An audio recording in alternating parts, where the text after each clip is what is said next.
manage this technology and get back to that slideshow.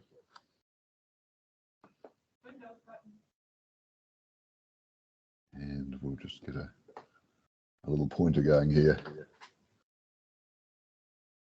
Right. So, Sarah, I do understand that you're well familiar with this area, so I won't labour the point, but I thought that giving you an overview might be helpful regardless, and provide a useful reminder and a bit of general context of the site that will take your mind back to that area. So what I should just say is that I will intersperse this little traverse through imagery with some comments about the Section 42 report and Mr. Kensington's feedback. And the other thing I should perhaps emphasise is that the photographs have been taken at various times. So you will see that in some of them there's some things like lofty pine trees standing, and in others those are disappeared and replaced by a stump. So hopefully that won't be too distracting. So starting with a high level overview, you can see the Kamo central area over here, and the residential extent of Kamo sliding up onto the bench that continues on to the west as part of this volcanic plateau that runs through this wider area. You'll see that the site is highlighted in orange outline here, but we've got residential development on this side of the road, the James sitting in here, Hurupaki School, and then 3 Mile Bush Road, of course, continuing out to the west. One of the real benefits of getting up in the air like this, I think, is that we can really get a good sense of the volcanic heritage of this part of the district. So we have Hikurangi, I think, over here, Parakiori, the smaller Onoki cone just down in here, Hurupaki, of course, sitting in here, Naratanua through here, and then Rāwhitiroa over to the far west. Further off in this direction, you'll be aware that there's Maunu Cone, we've got Mangatapuri, and then we have the Whatatiri Shield volcano. And then out, of course, at the mouth of the harbour, we've got Whangarei Heads, and then stretching out to see the Hen and Chickens string of islands, all of which speak to this rich volcanic heritage and formative process that is so influential in the identity of Whangarei district today. And in my opinion, and I think it rather shows in this image actually, Hurupaki is amongst the most distinctive and graphic of those volcanic cones, and it's partly in its location, but also its quite symmetrical form.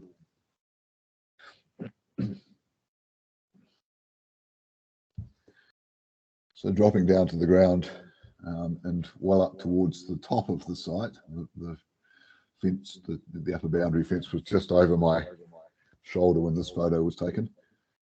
You'll see the western boundary of the property here. You've got the James subdivision, of course, here, Hurupaki School. 3 Mile Bush Road running through here.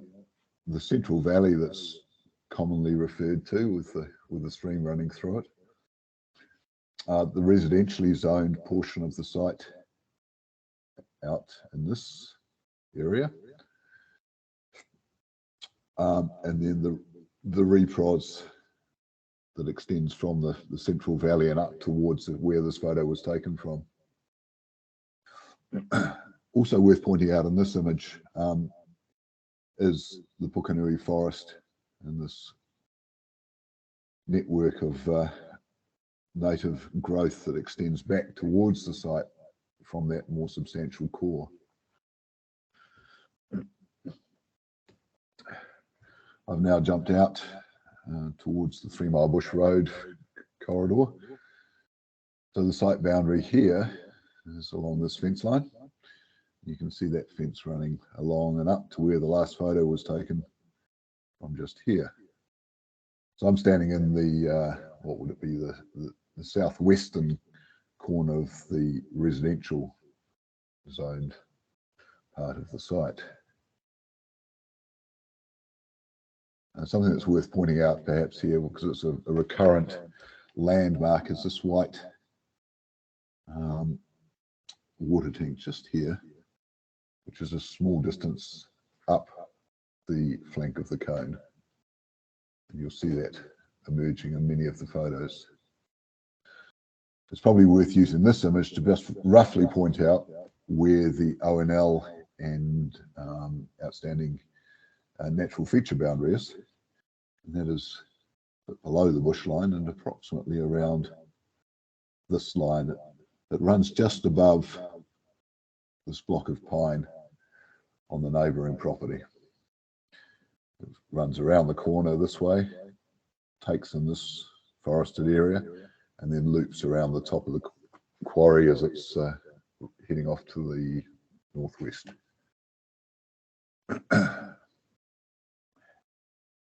You'll excuse me if I'm pausing sometimes because I've still got a pretty chronic echo on my headset. May I just interrupt for 1 second before you leave that, yes, that slide, which is particularly helpful. What you just scanned the extent of the ONL. Could you also just run your red dot around the top extent of those lots up in the 70s? Certainly, sir. So I don't know if you can see it in this image, but if you have a close look towards that water tank before I move the laser pointer, you might see that there's a T intersection in a fence line that comes across from the west with the boundary fence line of the property, just there. And so that fence line is an approximation of the boundaries of the proposed northern lots. And so it runs approximately across there in this image.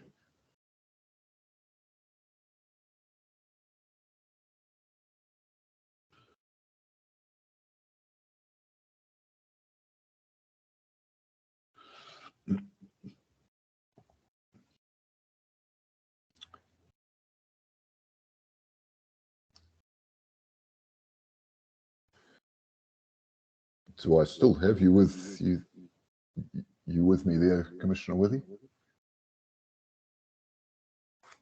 Yeah, thank you for that. That was most helpful.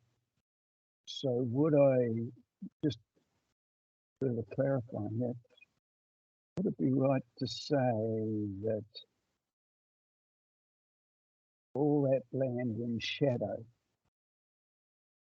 plus quite a bit of the slope that one sees below the shadow would be retired if this proposal goes ahead? That's correct, sir. I'll try and approximate what that is with this laser pointer.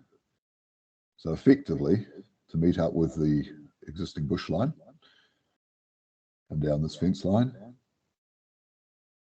and then across on a line before we disappear behind the Hurupaki, etc., in the central valley,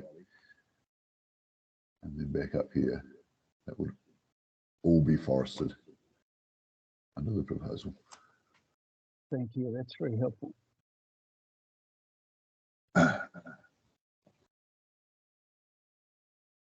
So I've now taken you further down 3 Mile Bush Road, once again obviously looking towards the cone. The stone wall that you see in the foreground here runs diagonally across the southeast portion of the residential zone land. And so that rather compromised portion of wall, you'll see the capping, etc., is missing off of it, would be dismantled under the proposal and reconstructed as a thematic element within the wider concept of the project. And I'll point out where that would occur when I come to concept plans.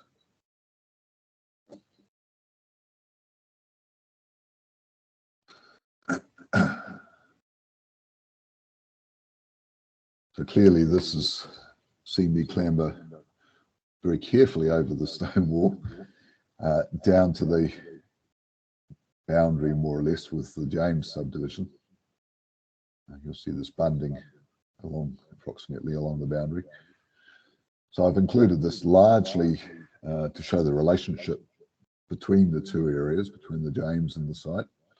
But I think it's useful also just to once again point out the extent of this plantation block on the adjacent land, and also to just passingly note that the terrain on this neighbouring site runs right down to the stream valley at the bottom of the hill here as a fairly consistent grade, which is distinct from the topography of the site.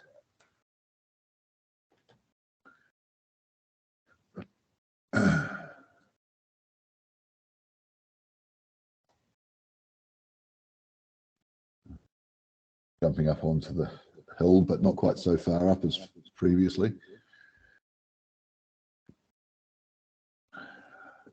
So if I can return your attention, sir, to that fence that I mentioned earlier on, which is running along the line that I'm pointing out with this laser pointer here. There's a stone wall, which is the second one proposed to be dismantled and reconstructed. Excuse me. And the fence line continuing on. At this time, there was 5 stock units grazing the area. And so the portion of the reprod's land, the rural land, proposed for development under this application, in very crude terms, runs within the line that I'm about to prescribe. Across here along the western boundary, along the fence line approximately, a little bit higher just through this portion, and then slightly departing the fence line as it goes down here below the fence line, and then terminating around here somewhere. And then on this side, running along not too far from the existing fence on this side, just a little bit further towards the stream than where the existing fence is there.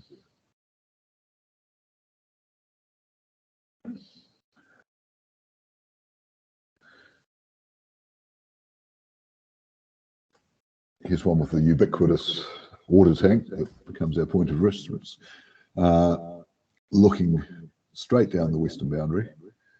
And I think the fence line here is helpful to emphasise the change in gradient that I've tried to point out in my evidence and subsequent material.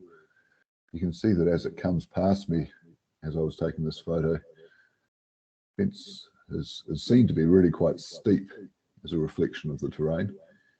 And as one moves lower than the tank, you'll see how it flattens out as it approaches the fence line along the toe of the slope. This is probably a useful slide to just mention the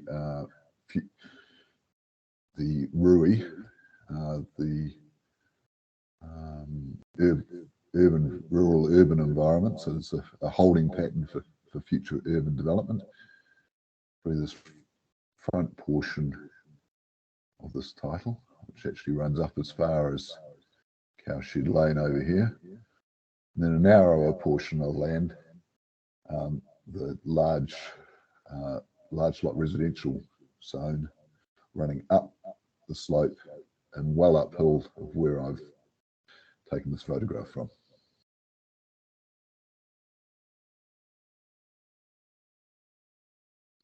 So that Rui area that I just mentioned occupies the land to the left of me as I've taken this photograph.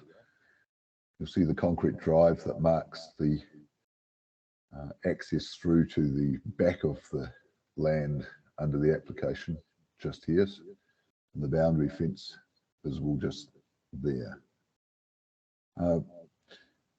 Worth noting, I think, the power of the stone wall that lines 3 Mile Bush Road here, and the rectilinear patterning of this hedgerow, which rather picks up on that division that the stone walls are creating, and it's become something of a formative cue for the design of the proposal.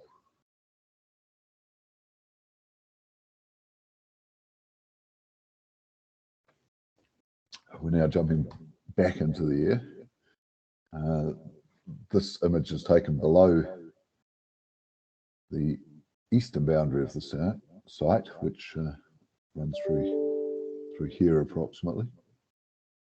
And the purpose of this image is really to give you some sense of the central dividing stream valley. You can see the stream meandering, the Waitawa stream meandering through and exiting through this area of stream management associated with the James subdivision.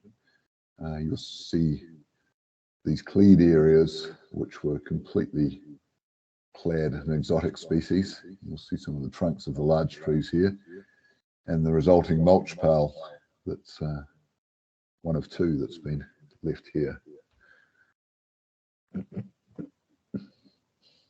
And another one further up. Still more stumps on the pine trees that have been removed. Some substantial macrocarpus up here that were taken out, now in the form of another mulch pile. And you'll see some broken water up in this upper part of the valley. There's a rocky bluff that just runs through here, which the stream cascades over in a small waterfall. And then from there, the watercourse takes a much more gentle route over the flats, running off to the west.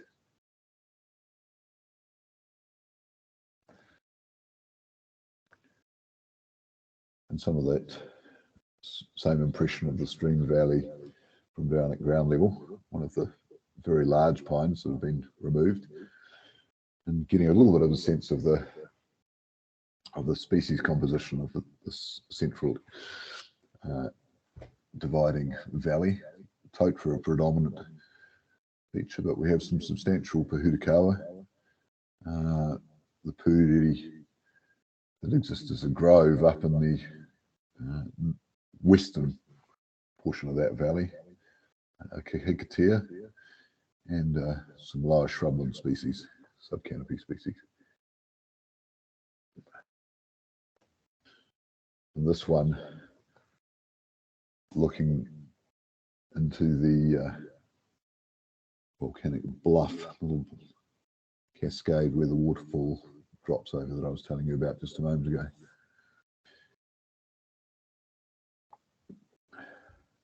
This is the form that the stream takes as it exits the property to the west.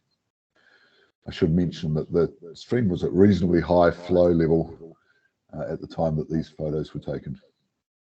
You'll see in the background here a portion of the stone wall that would be retained, with the access road coming over a feature bridge across the stream to reach the proposed northern lots at this point.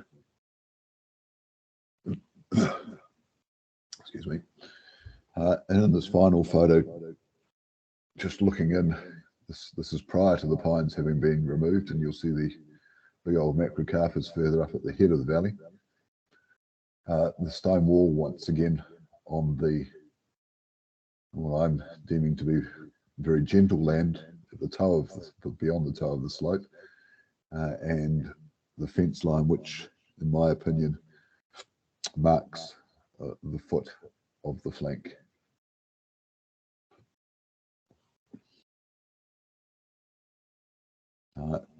And further to Mr. Holland's comments on the farming nature of the land, sir, this perhaps gives you some sense of the vitality of the pasture, or the lack thereof.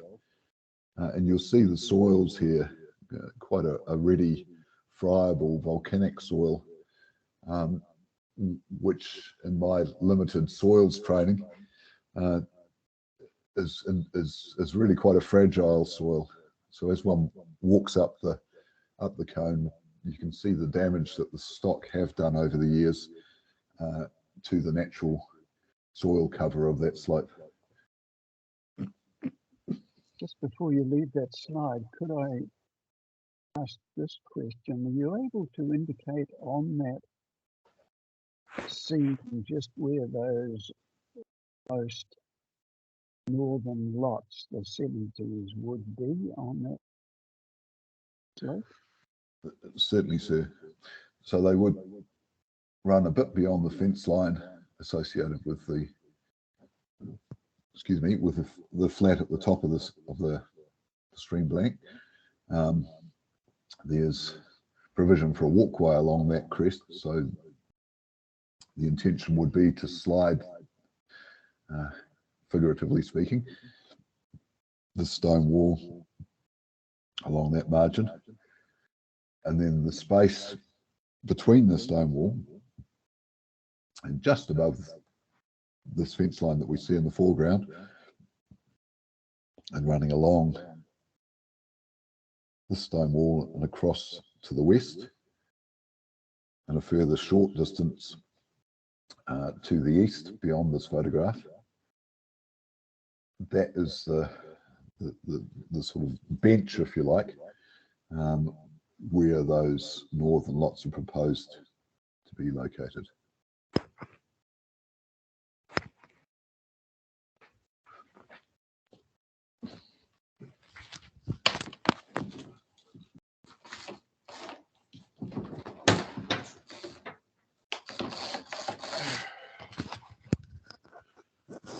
Excuse me, I've just had to leave you for a moment there, just to drop a blind so I can see my screen.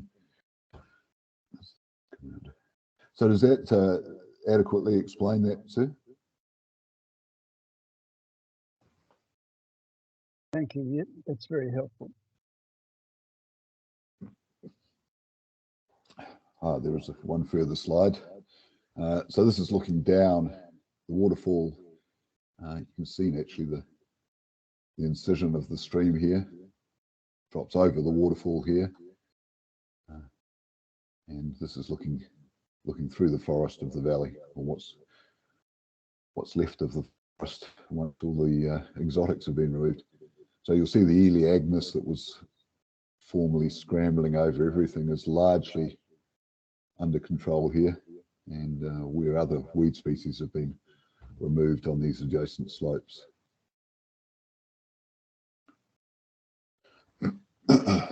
Excuse me. So what we've tried to do here is to overlay the various zoning and planning components on an aerial photograph, just to give a sense of the relationship between the landform and landscape as it expresses itself, and the influence of the zoning patterns that lie across it. So here we have, of course, the Carmo residential area. All of this pale yellow is residentially zoned land. And through here, we have the provision for future urban development in the form of the rural urban expansion zone existing in this parcel lying between the site and the outer part of what's called Cowshed Lane, the low density residential land sitting in here, and then the rural expansion, rural urban expansions and land just running up off the southern edge of 3 Mile Bush Road here. And you'll see the extent of both the ONL and the ONF resource areas.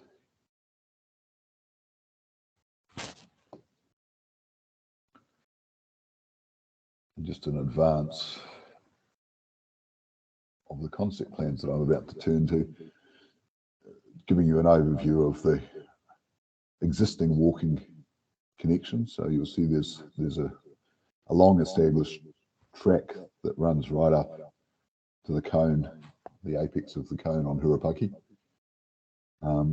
There's roadside provision to get through to the back of Pukenui, and an extensive walking network that runs into the western side of Whangarei's CBD area, and the walking connection that Mr. Holland referred to earlier to connect into Hurupaki School via the James subdivision, which lies in here.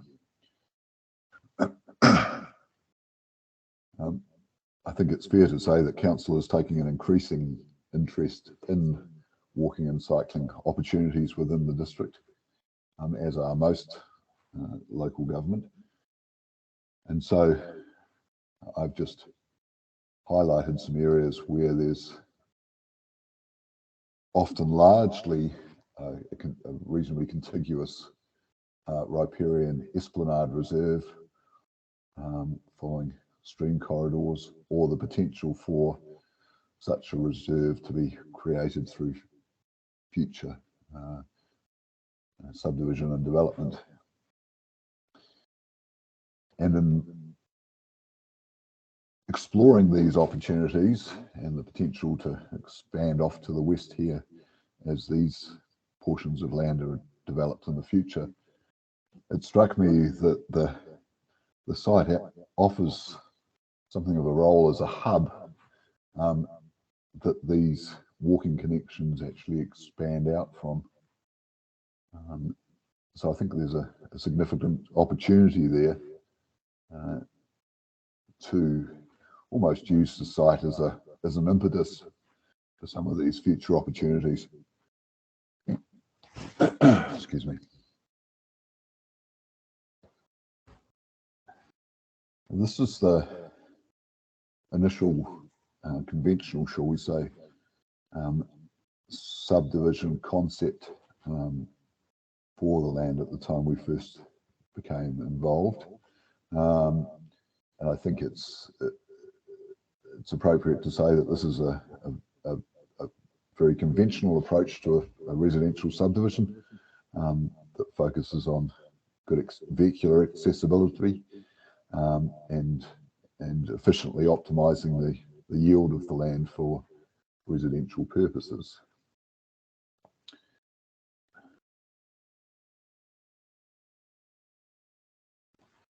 And as you'll be aware of, sir, this is the application that's now before you.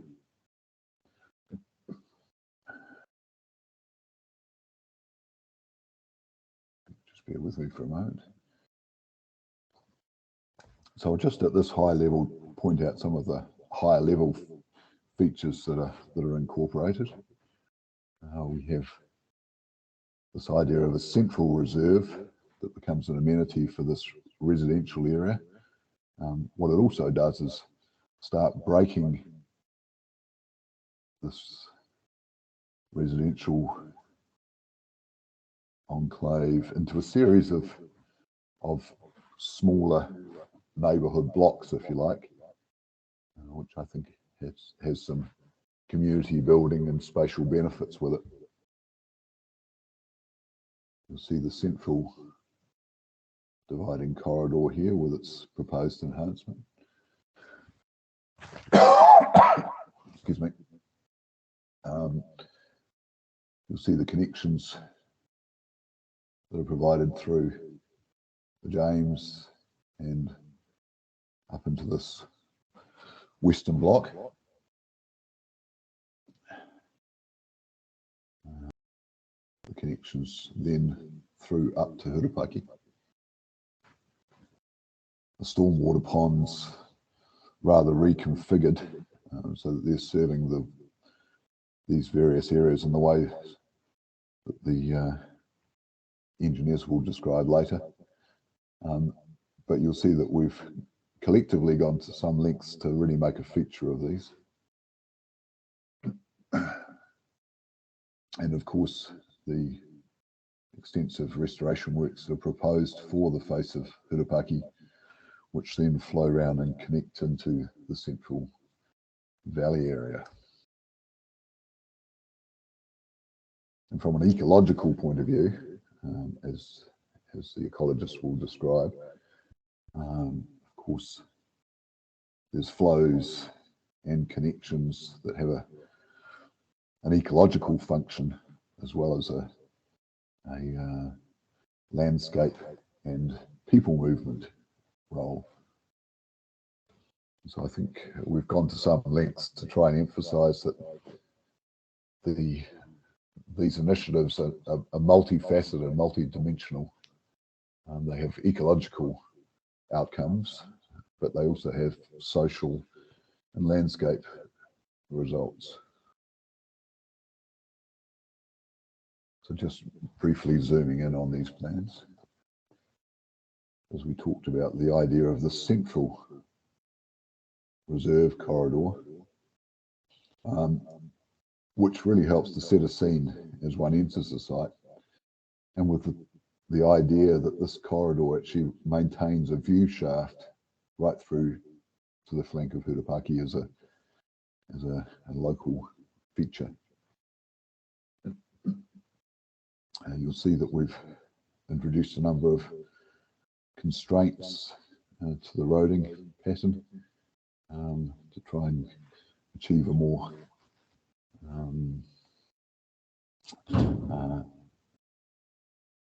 gentle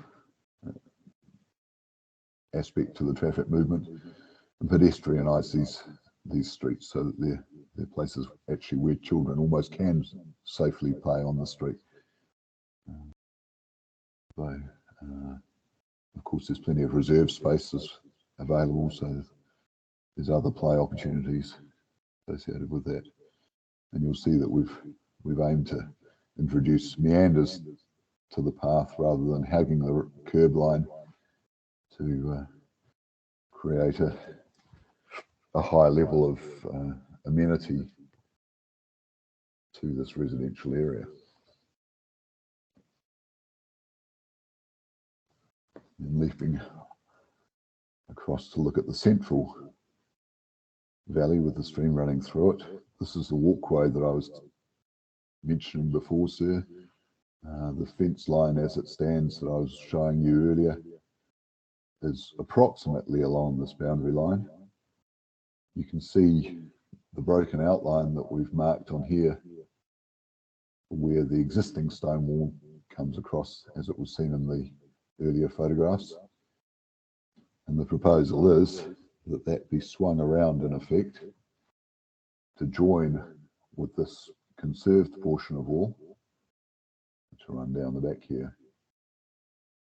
You'll notice that these titles on the back here are of a larger scale than those out towards the front. And there's been a deliberate effort to introduce a range of lot sizes to cater for varying socio-economic and demographic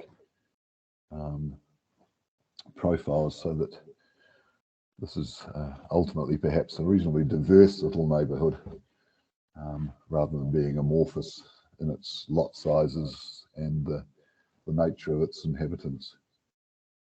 Once again, the effort that's proposed with these stormwater ponds to really give them some added dimensions above their stormwater management role. The concept of a playground in here that Mr. Holland was speaking of before, and the walking connections up onto Hurupaki from both within the site and from off to the east. And just to explain, you'll see there's a excuse me, a contrast in the vegetation here, indicating that there's an intention that the vegetation composition along this lower portion of the slope would transition to slightly lower species, so that the northern aspect of these lots retains sunlight during winter. I should mention that in reality, when designing this, the intention would be just to get a very gradual phasing between those sizes of vegetation rather than this abrupt shift that's seen here. And then the flank and the way that it merges with the existing forest. And once again mentioning the pine forest on the side, and the way that the pasture ascends the slope on this side. As Mr. Kensington has mentioned, there's a potential, I think, for others to pick up on a cue that the flank would be better managed in a vegetated state into the future. The purpose of this next slide is really to demonstrate to you how the model has been constructed. So what we have done is model the site itself, just in this portion here.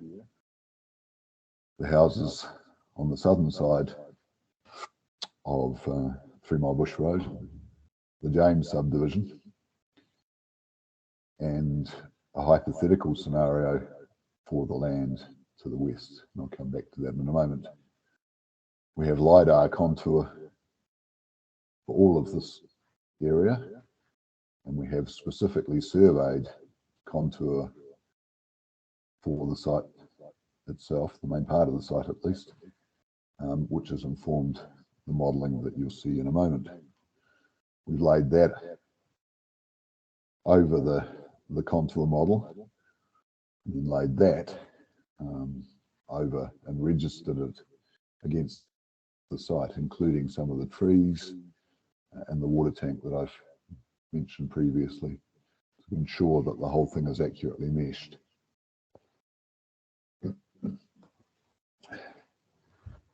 And this is the resulting the resulting model. What I should emphasize here is that the house forms are somewhat generic. They're intended to be representative of the type of buildings that one might find in these various zones and types of areas. So this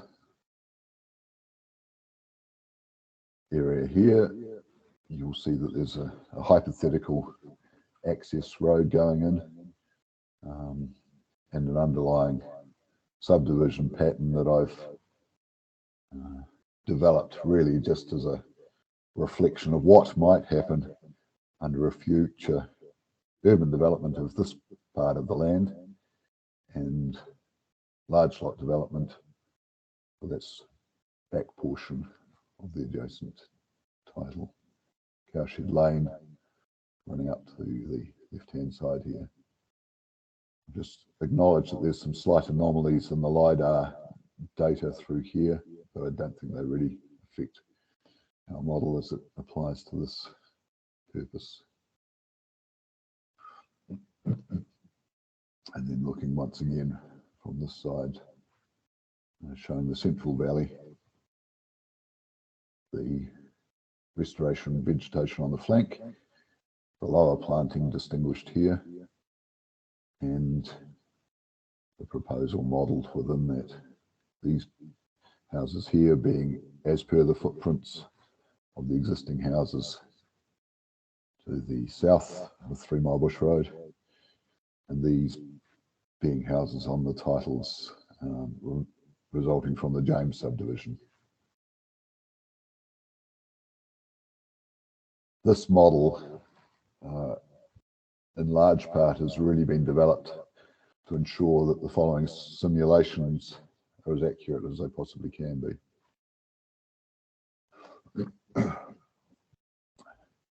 From my field work, and in fact, I was referred to this vantage point by Mr. Kensington, and this is one of the most exposed locations to the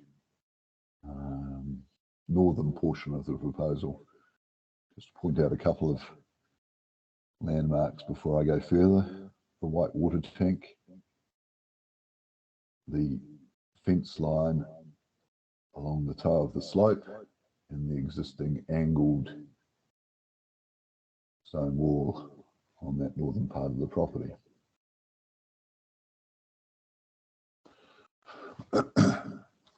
And there you would have seen the vegetation phasing into the flank of Hurupaki as it's proposed. The buildings on each of the titles on that northern part of the proposal, finished in the sorts of colours that would result from the consent condition controls that have been offered. A measure of street tree planting going through that will be done as part of the development, but no further private vegetation in there. And I think it's reasonable to expect that this would follow the pattern of most generously lotted residential areas where people would put their own planting in as a supplement for whatever happens as part of the subdivision. The residential zone part of the site is just seen creeping into this portion here.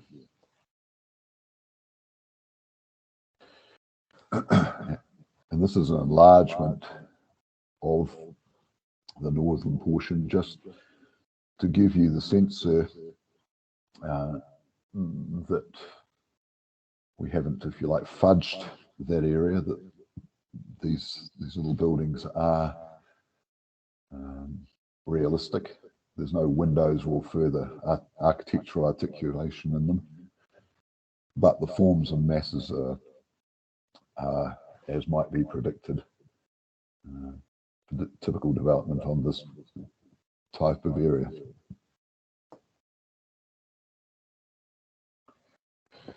You asked earlier about what would happen if the northern part of the site was not consented for the sort of development that's being proposed by this application. Excuse me. So we've tried to speculate on what could happen. Of course, the repros provisions have reasonably liberal controls over buildings, etc. There's a 10-metre height limit and no controls over colour or anything of that nature.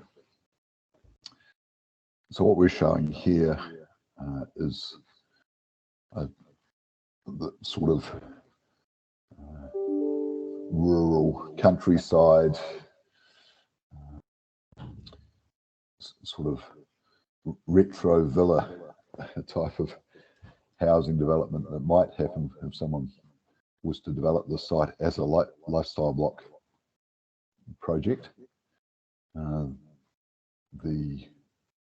There's a bit of commentary on this in my evidence.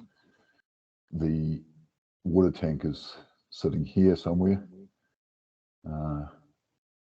A ubiquitous red rural shed as part of the development.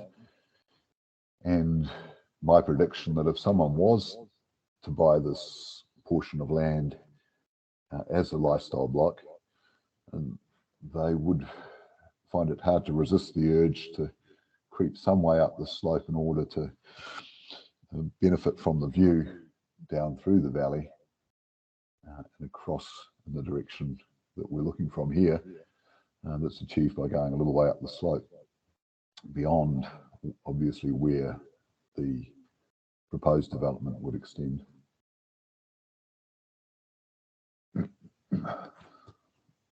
There's a subtle change you may have noticed that's just crept into that image.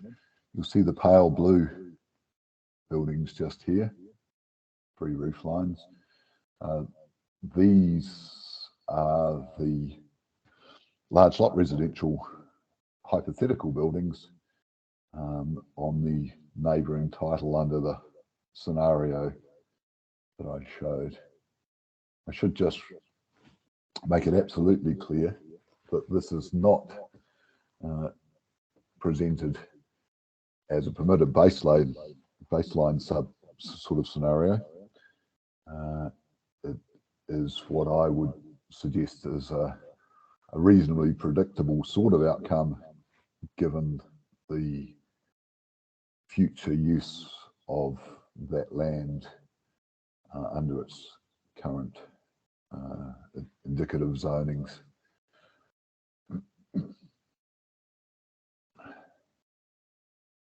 Looking across, this is the James subdivision. The site here and the low-lying area on the northern side coming through here.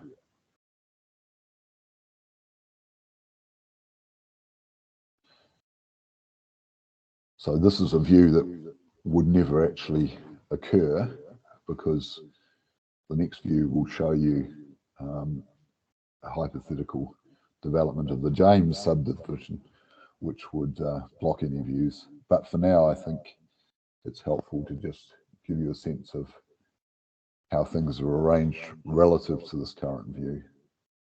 So you'll see the residential portion of the application sitting in here with these grey buildings. The darker buildings of the rurally zoned portion part of the site seen through this slender strip here, and of course the proposed restoration of the flank.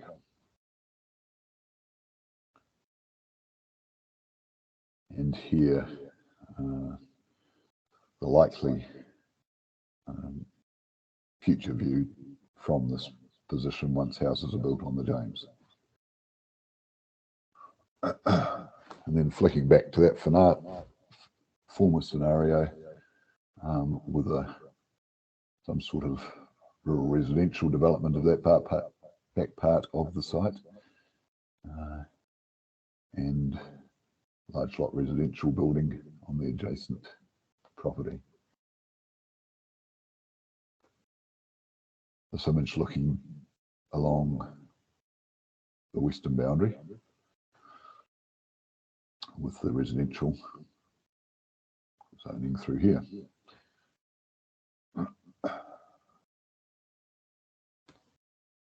Here with the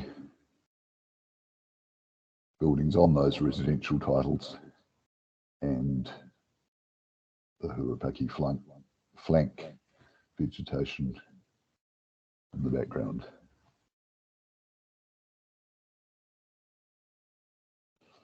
And the scenario where if the rear portion of the site was not to be developed under this application and was left in grass as part of a lifestyle block.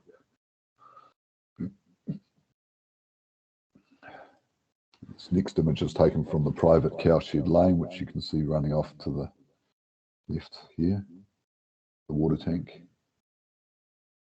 and the tow fence line running through here, the pine block on the adjacent title.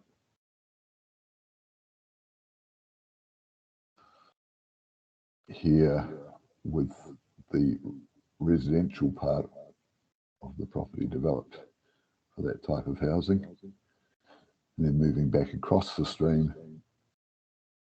the controlled by consent conditions development that could occur on that lower lying portion of the land and the Hurupaki slope restoration and growth phase.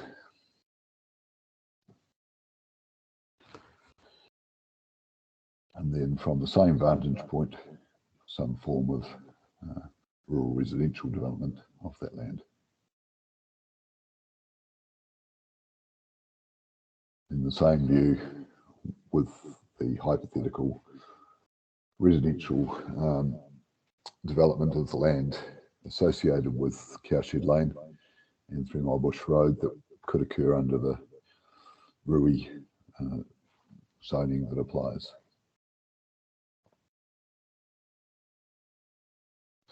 So, sir, that concludes my presentation. Apologies for my rather faltering presentation, but I've been rather distracted by the echo that's been following me.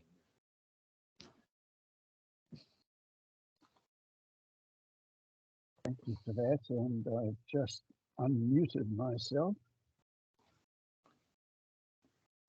I have read your written evidence, all 47 pages of it.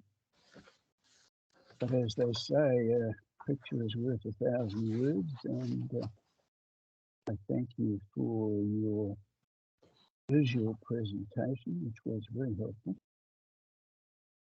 Could I just ask at this stage, is Ms. McGrath listening in? For some way she can confirm that fact? Good morning, sir. I'm listening in. Thank you. And could I also ask, is Mr. Hartstone listening in at this point? Yes, good morning, sir. I am. Thank you. And Mr. Kensington? Yes, good morning, sir. I'm here. Thank you. The reason will be clear that I want you to hear the answers to my questions. And my first question of Mr. Farrow is, are you able to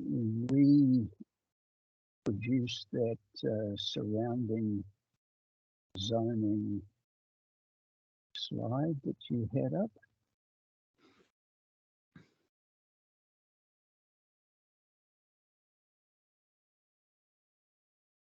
That one there?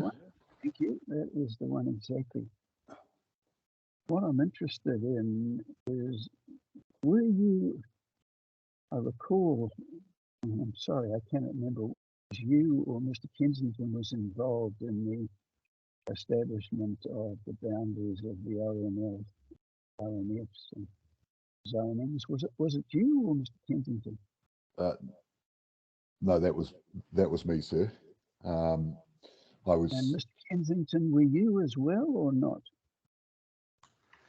No, sir, I was not. Okay. Are you able to comment from that experience, Mr. Farrow, as to why the ONL boundary was put where it was, as opposed to further down towards the stream? Question number one. Question number two, did you have any input? Are you aware of the reasons why the upper part of the site is zoned rural rather than something else?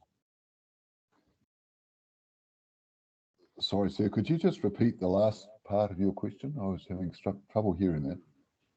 Okay. First one's about the ONL boundaries, and the second one is about the zoning pattern where the upper part of the site above the stream zone rural as opposed to else.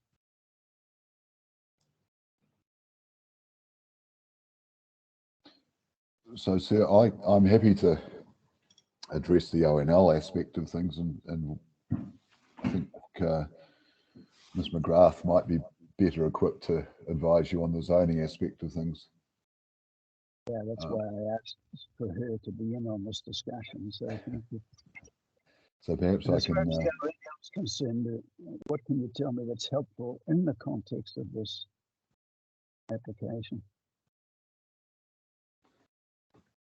So Seth, perhaps I can kick off by just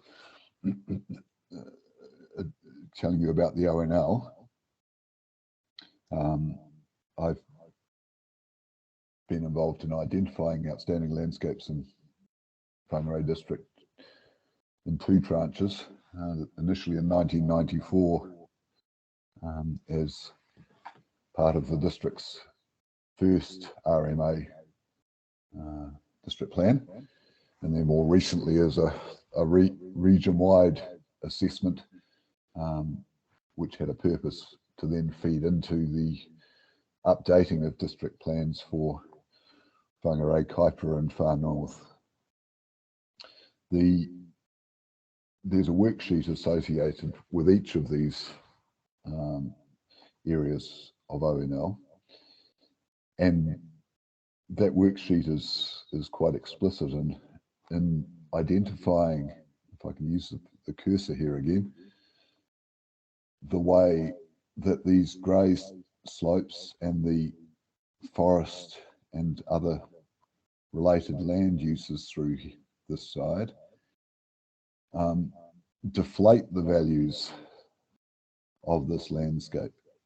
So whilst it can certainly be stated that the cone as an entity has a greater extent and would include, for example, the quarry, in terms of those parts of the cone which in our assessment justified recognition as being outstanding,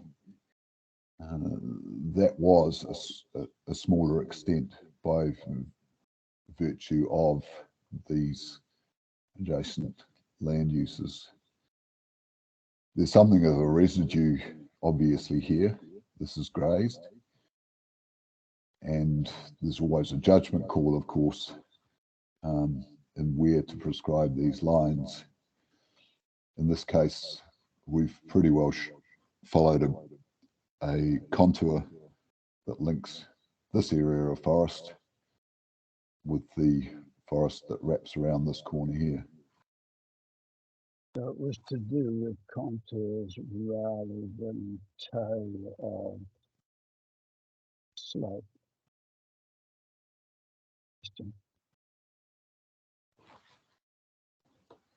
I'm sorry, sir, I'm having difficulty hearing you. I'm not sure if it's my end. My question is establishment of the ONL boundary as it affects this side is more about contours rather than toe of slope. That's correct, sir. So that's the first question, and I thank you for that. The second question was to do with the zoning, and perhaps I should really hold that. Probably Mr. Hartstone and Ms. McGrath in their tenure able to help me more than you can unless you contradict. Yes, I think they're probably better equipped to advise you on that, sir. Okay, well, thank you all for just indulging me in that digression. Just as a matter of curiosity, was Hurupaki ever called Mount James, to your knowledge? I'm not aware of that, sir, but if anyone can answer that question, I think Mr. Carpenter would be best placed. Okay. I'll hold that for him. Thank you. The reason I asked was my first involvement in this vicinity goes back to the 1970s, believe it or not. What was then the Whangarei County Council. I have a recollection that my mind about Whangarei Jones, but anyway, I'll ask Mr. Carpenter. Now, thank you for all of that. Is there anything else that you wish to tell me as part of your evidence? No, I don't think so, sir. Hopefully that was a useful overview, and I'm available for any questions that you might have. You can You'll jump in. appreciate that your expertise is particularly important in this exercise. And so I'm grateful for listening. Excuse me, Alan. Yeah, who's that? Hi, it's Mary. Sorry, Sandra just wanted to add some comments just regarding your question there. Sandra, Ms. Henderson? Yes, sorry. Okay, if it's brief and to the point, I'll take it now, but she will get an opportunity later, of course, to tell me more expansively. But what is it you'd like to say at this point, Ms. Henderson? With regards to Hurupaki and the naming of Hurupaki, I came from the ancestor Tīpini Hari, who was the first original Ngāti Kahu rangatira and head chief of Whangarei.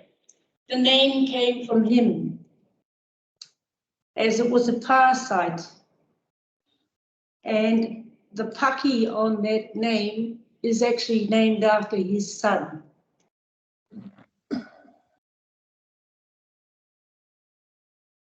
Thank you for that. You're welcome. I will, going forward,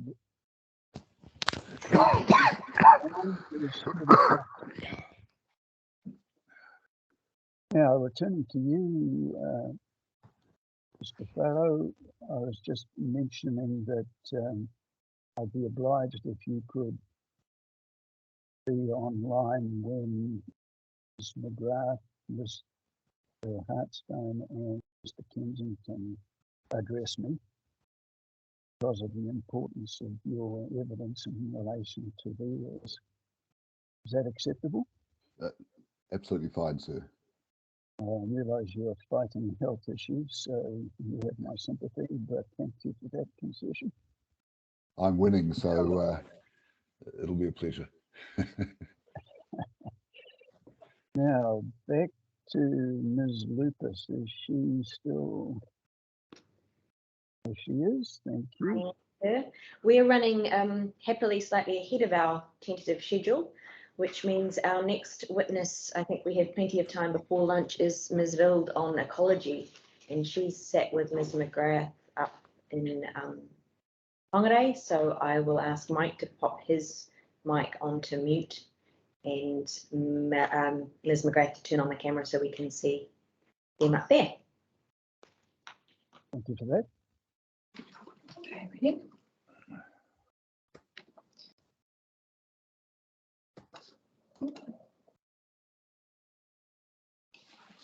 Hi, Sue. Lovely to meet you. Just as a way of introduction, my name is Madara Vildo and I am the applicant's ecologist. I have been engaged by the applicant to assess the ecological values and the effects in relation to the subdivision and land consent application for the subject site. And I have been involved in the proposal since April 2021. I believe Mr. Farrow has provided a brilliant introduction to the site and outlined the ecological features that are on site already. So hopefully I can just provide you with a brief assessment of the findings we found out in our ecological assessments on site, and also outline any potential effects as we assess them and the opportunities for enhancement on the site. I will also briefly assess the Section 42A report findings and outline my recommendations and my general assessment of these values. So to start off with, I just wanted to provide you with a little bit of site background and the existing values as we had assessed on site. So the site is located on the urban fringe boundary of Kama and is predominantly covered in exotic grazed pasture at the moment. As per Mr. Farah's assessment and brilliantly left on screen still, hopefully you can see that. So the site is bisected by the Waitawa stream along its central aspect, and it contains pockets of remnant indigenous vegetation. My professional opinion is that the Waitawa stream corridor and associated vegetation encompassing the Waitawa stream corridor forms an ecological corridor feature through the site, and I consider it at its current state, it is of moderate ecological value. To the north, the site adjoins the Hurupaki cone, which is noted both for its ecological, cultural, and geological significance. Based on our ecological field surveys and desktop research carried out in between April and September of 2021, we considered that the Waitawa stream corridor along the central aspect of the site contains moderate ecological value, but there was no obvious indication that the site is currently used by any at-risk or threatened fauna. We considered, following our site visits and site surveys, that the ecological values on site have been severely compromised by a long history of anthropogenic land improvements for agricultural purposes, grazing pressures, and a significant incursion of weedy pest plant species, within particularly the Waitawa stream corridor feature. Following our assessment, we concluded that both terrestrial and aquatic values and features noted on site and immediate surrounds could benefit from ecological enhancement through stock exclusion, revegetation planting, and ongoing pest plant and pest animal control efforts.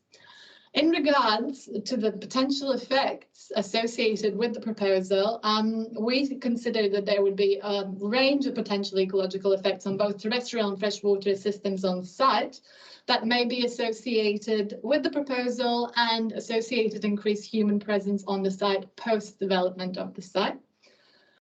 We considered these effects in significant detail, and as you have seen, we have come up with a proposal that is integrated in all aspects, both ecology, landscape, social, and infrastructure.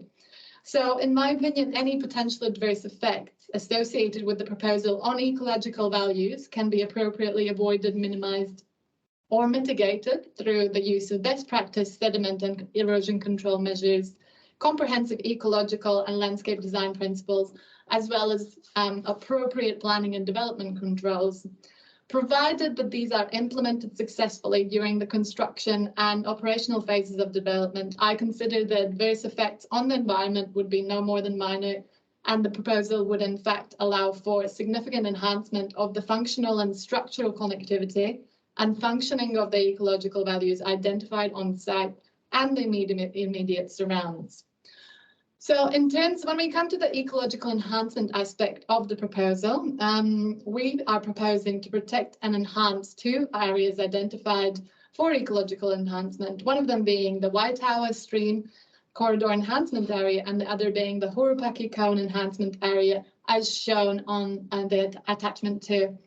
In summary, the Waitawa stream corridor enhancement area would extend over approximately 1.13 hectares, and it would be intended for the use of as a multipurpose reserve, which would promote both the ecological enhancement and accessibility and allow for an interconnected pedestrian access tracks throughout this area. This enhancement area along the Waitawa stream contains already some existing mature indigenous vegetation, which will be protected in perpetuity and enhanced through permanent stock exclusion, appropriate indigenous revegetation planting, as well as ongoing pest animal and plant control. In regards to the Hurupaki cone enhancement area, this would extend southwards from the Hurupaki cone and extend over approximately 3.85 hectares. So this area would be enhanced using similar measures, including permanent stock exclusion, revegetation planting, and ongoing pest, plant, and animal control in this area. This enhancement area will connect the Hurupaki cone with the wider pedestrian access tracks among landscape and enhancement planting. There are, out of the some of the benefits to this enhancement planting, most of them include protecting and enhancing the existing Indigenous values of the site, the vegetation along the riparian corridor, as well as provision of recreation and conservation opportunities, enhanced habitat for wildlife, and providing a vegetated buffer between the proposal footprint and the adjacent Hurupaki cone bush area, as well as reducing edge effects of the existing vegetation both along the Hurupaki cone and the Waitawa stream corridor area. I think this would be an appropriate time to actually outline what the site would look like without this development happening on site, and if the continued use was to be in fact for rural production activities. So in terms of permitted activities, I consider that livestock present on site is one of the most significant threats to native biodiversity, especially the Waitawa stream corridor feature. Can you hear me okay? There? I'm hearing you loud and clear, thank you. Yes, I'm just getting a Fabulous. bit of feedback from somewhere, but I think it's at my end. Okay. Please stop me at any stage if you need a little bit more tech support.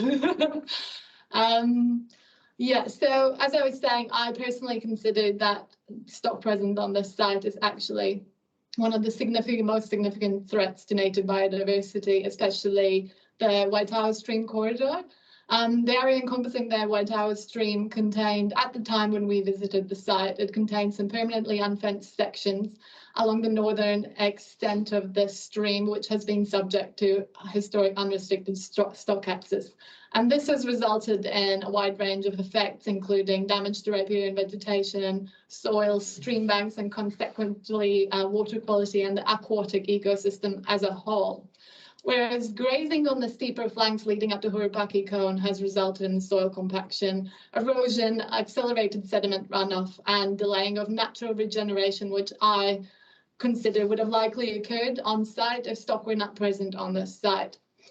And if I consider the steep topography of these areas and their high susceptibility to erosion, sediment, and nutrient inputs from the grazing activity, I consider this a wholly unsustainable land use for this particular site, whereas the proposal, as we are proposing it, aims to enhance the ecosystem functions through revegetation, planting, and permanent legal protection of the existing Indigenous habitats on site.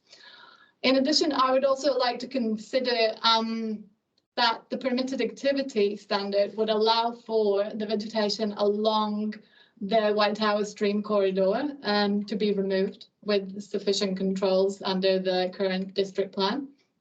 I consider that if these trees or vegetation along the Waitawa stream would be removed, it would actually result in disproportionate adverse effects on the wider ecological integrity of the site and immediate surrounds.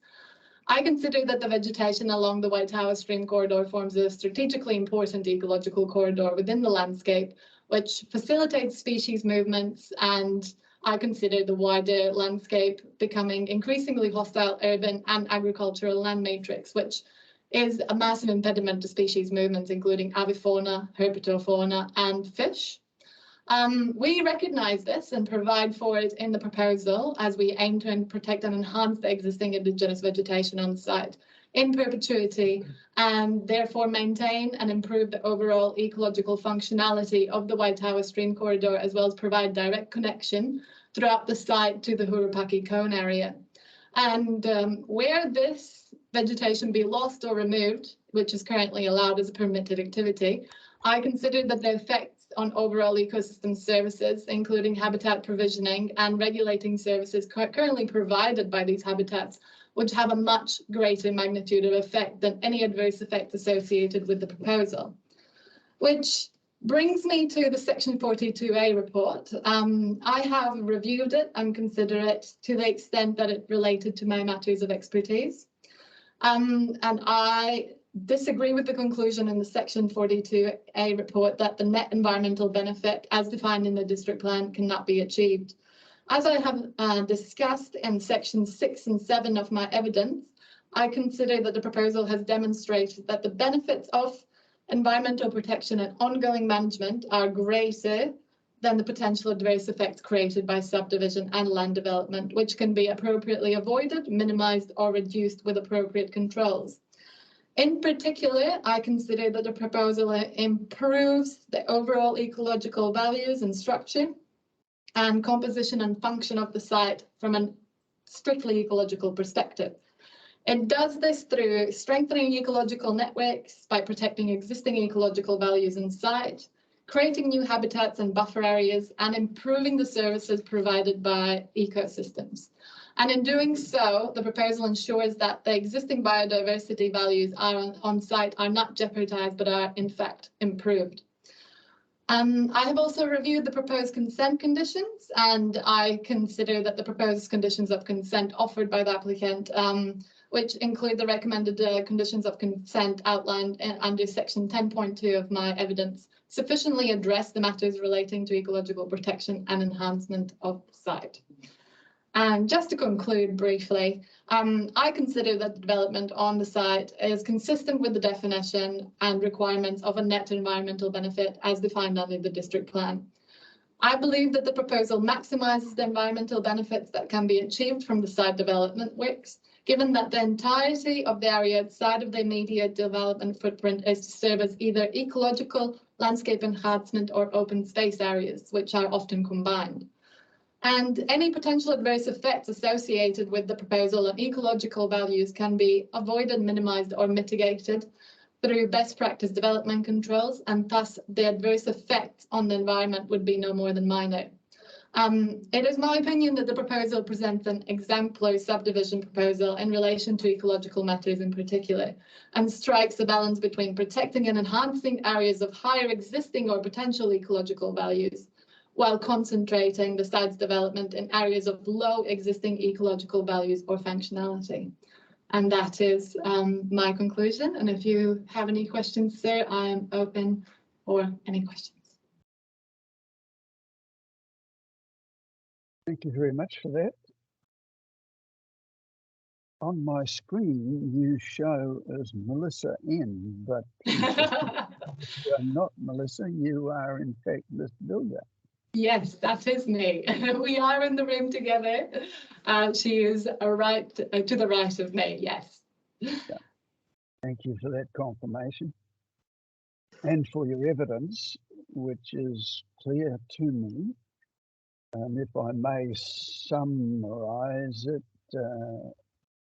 you would wish me to not only consider the very important landscape issues, but also the ecological issues and the corridors for wildlife, etc., etc. I'm correct in that assumption, I guess. Yes, you are indeed. I really have no questions. Your evidence is entirely clear to me, and I thank you for it. So back to Ms. Lucas. Hello, sir. Next, we have Mr. Carpenter on Heritage, and I believe he's also in the room with Mel and Maddie. Here we go, with a pan to the left or right. We're just doing a switch over of technology here. Bear with us one moment, please.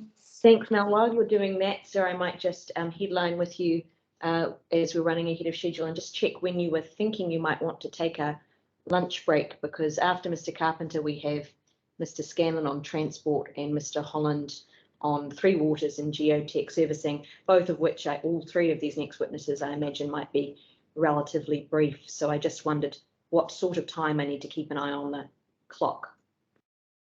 I'm happy to hear those people and break at 1 o'clock. That would be fine by me if that's acceptable.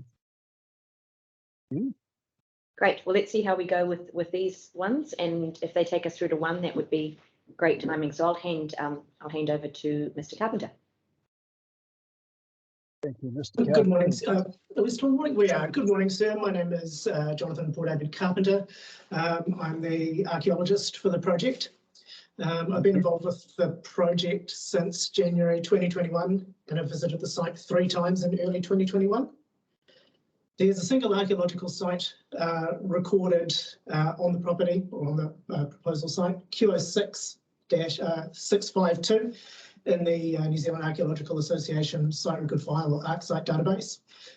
It's a site comprising of historic dry stone walls, and it's likely to be an archaeological site under the Heritage New Zealand Act, particularly with the road boundary walls to 3 Mile Bush Road. The walls were probably established in the 1870s by the first European owner of the land, Mr. James Whitelaw, prior to which the area was, or at least appears to have been in forest based on historic research. The stone walls are scheduled in the district plan and works on a discretionary activity with limited exceptions. No other archaeological sites were observed within the site in the course of my visits. Because of the land use history of the site, it's unlikely that subsurface archaeological features are present. Things like areas of shell midden, fire scoops, hearths, ovens, artefact find spots, because the area was in primary forest into the 1870s. If such features are present and haven't been identified to this point, they're unlikely to be identifiable prior to large-scale topsoil stripping. And a similar probability of finding such features exists in most of the rural-urban interface in Whangarei. Overall, the adverse effects on the proposal on archaeological and historic heritage matters are less than minor, to no more than minor in my opinion. With regard to submissions in opposition to the application related to archaeology and historic heritage, those submissions have concerns with proposed modifications to the stone walls, a proposal to construct pedestrian access up through the southern slope of Hurupaki into the adjacent reserve on the top of the cone, and the effects on ancestral connections between the land, Hurupaki Maunga, and the Tupuna Tupinehari. With regard to the removal of the dry stone walls, a number of submitters are concerned with the removal of the walls, referencing those historic and cultural connections and landscape values. Now, the proposal will result in the repair or restoration of the 3 Mile Bush road boundary wall in situ, albeit with changes to the existing entrance ways. One internal wall within 115 3 Mile Bush Road will be deconstructed and reconstructed on a new alignment, while the other internal wall on 189, which runs along the toe of the Hurupaki slope, will be partially deconstructed and reconstructed on a new alignment. All the existing dry stone wall rock material will be reused on site, and the walls will be repaired, restored or reconstructed to match the form of neighbouring walls in the vicinity. The walls on the site have been assessed as being of low archaeological significance, but of moderate historic heritage significance. Now, the latter is based largely on their amenity value, the regard the community has for those walls, and their place in the wider stone-walled landscape of the 3 Mile Bush Road area. The effects on the road boundary wall itself are less than minor, and they're actually likely to stabilise the structure and improve its visual amenity, and so overall have positive effects on that structure. Currently, the structure is largely obscured along the boundary by vegetation. The capping stones are missing in various places in it. That's only in fair to good condition. The effects on the internal walls are no more than minor. Those walls have already been modified by the removal of substantial portions of the walls in the mid to late 20th century. So really they're stubs that are no longer part of a wider network of dry stone farming walls.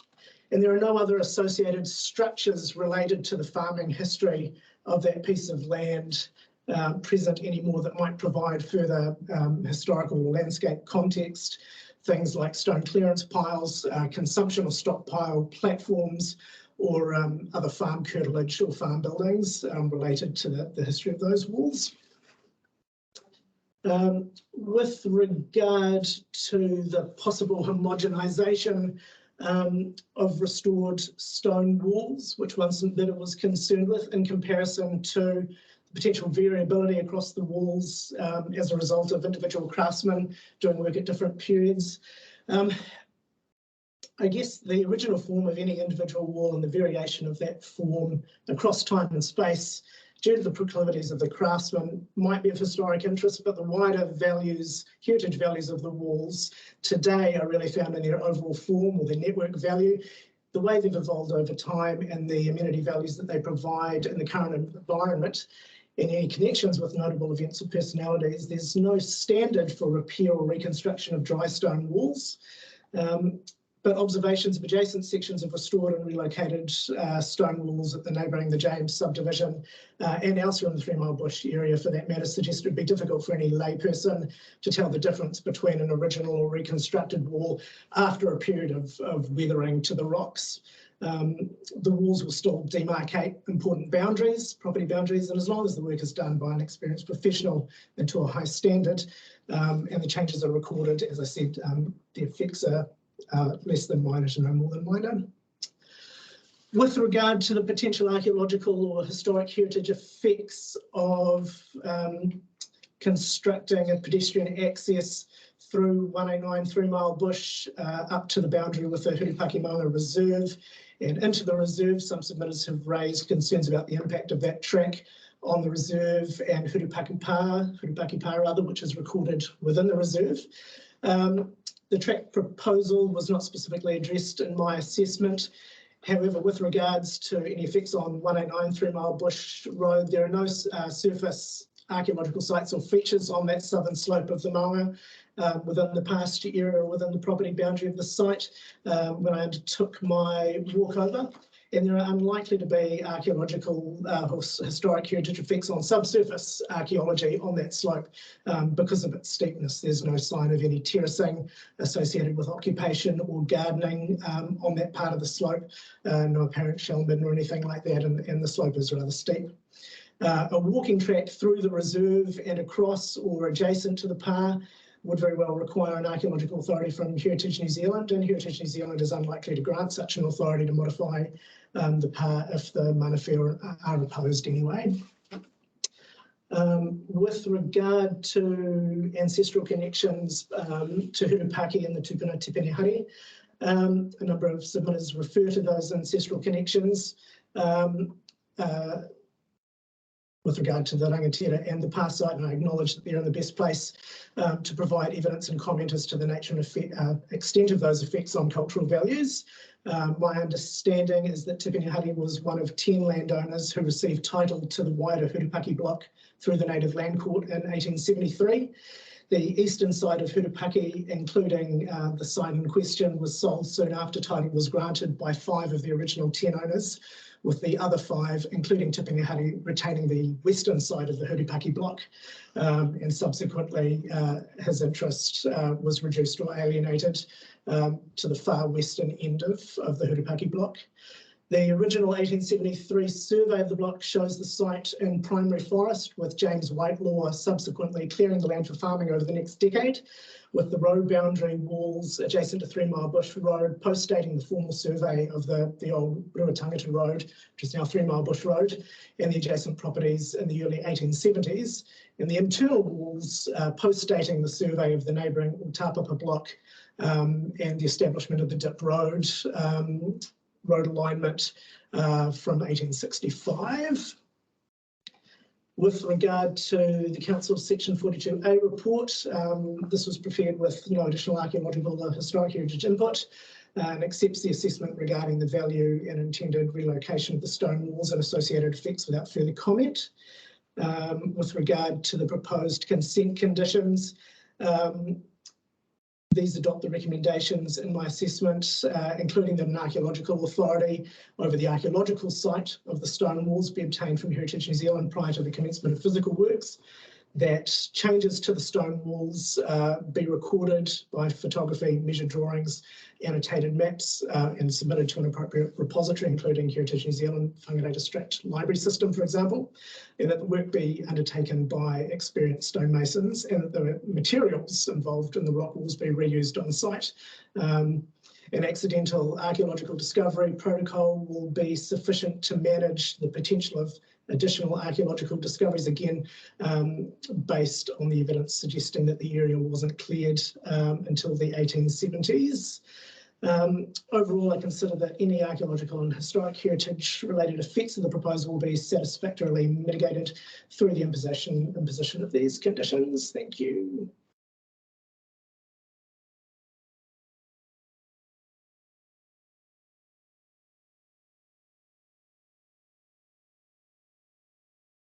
Thank you, Mr. Carpenter.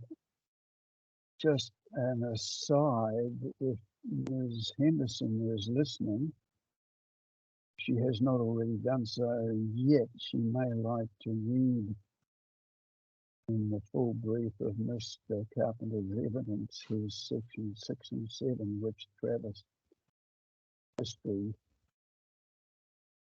most helpfully. In relation to the stone walls, Mr. Carpenter, which are obviously of considerable interest to Ms. Henderson and her extended farm out, you've analysed the significance and the effects, concluded that they're more or less. Is there any sense in which restoring the stone walls in a new location actually improves them and extends their life or not? Absolutely. If the status quo is maintained, in particular with regard to that southern internal wall, stock will continue to rub up against it. The capping is missing for most of the length of that particular wall, and it will continue to degrade over time. You know, these walls provided practical and visual boundaries. They identified this is my place, not your place. This is the edge of my property, as well as the more practical effect of enclosing stock to manage stock movements and so on. If the stubs of wall were part of a coherent network, if they hadn't already been modified in the late 20th century by up to half their length, you know, you could make a case that it would be better to leave them in place. But in this regard, the stone walls will be relocated and have a much longer lifespan and allow for much more appreciation by being relocated. In the example of particularly the southern wall, they serve no practical purpose where they are really at the moment. And where walls are restored and maintained and appreciated, you know, they will serve that purpose for another 100 years before anyone needs to do anything to them. Mention in your evidence that Heritage New Zealand would have an interest in building and reconstruction of the walls. How close would that interest be? Well, Heritage New Zealand will undertake their authority application processing. They will add conditions to any authority that is granted for the project, and I would expect those conditions to include the kinds of mitigations that I talk about in my evidence in the original assessment, namely recording the changes to the walls. In this situation, because the walls are only in fair to good condition, because they've already been modified, because they're not examples of particularly good examples or extensive examples or associated with any early historic events and personalities, I would say the limit of their interest will be in making sure that the conditions provide for a recording of the changes.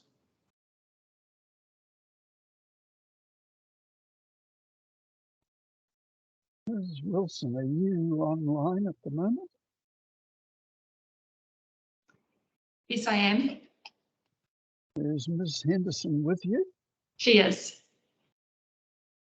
I wonder, with Mr. Carpenter's permission, whether I might just ask Ms. Henderson whether she accepts or disagrees with Mr. Carpenter's evidence and whether she may have any questions for him. Yes, sir. I actually do disagree. On the basis of my own evidence here, which I'm not sure whether I should pass that on now or leave till later on when I read my own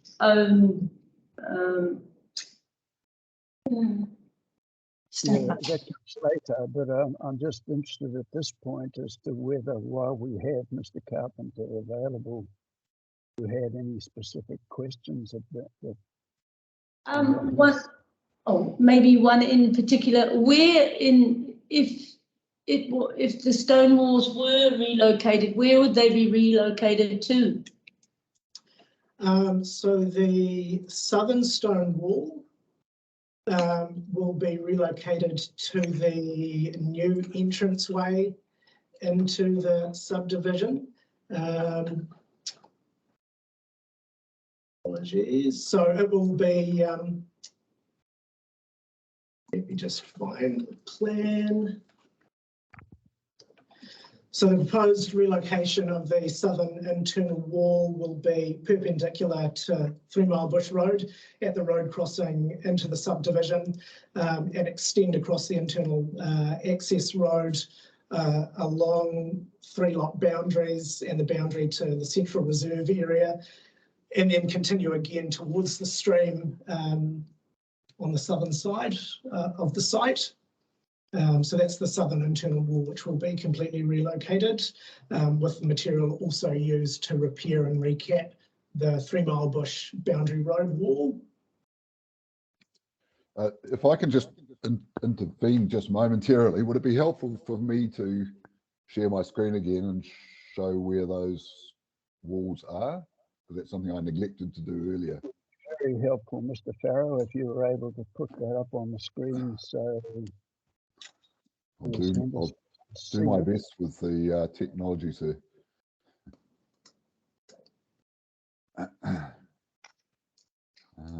Can you see that now?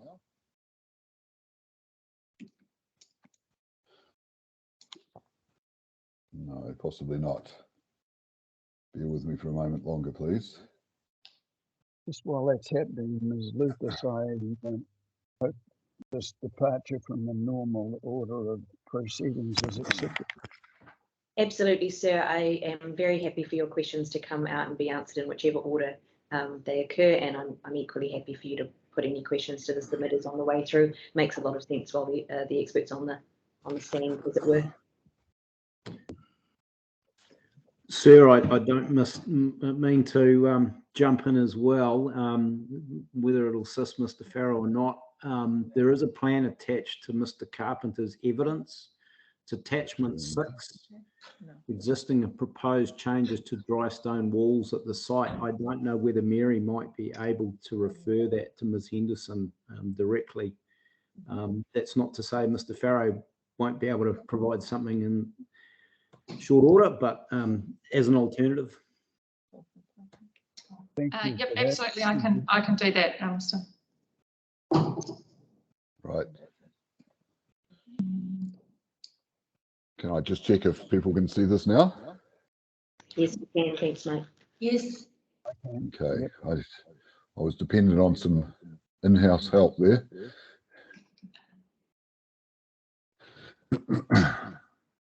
So with Mr. Carpenter's permission, perhaps you, Mr. Farrow, could indicate his walls and where they are to be changed in location. Certainly, sir. So the wall that's just been discussed is the one running along here. Excuse me, the relocated position of that wall is effectively through here.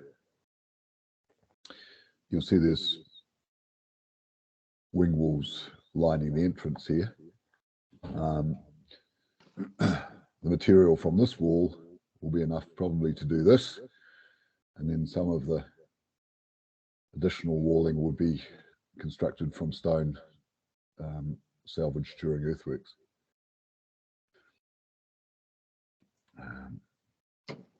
In terms of the back wall, existing wall runs from this point through to here, and that will be replaced or reconstructed along there.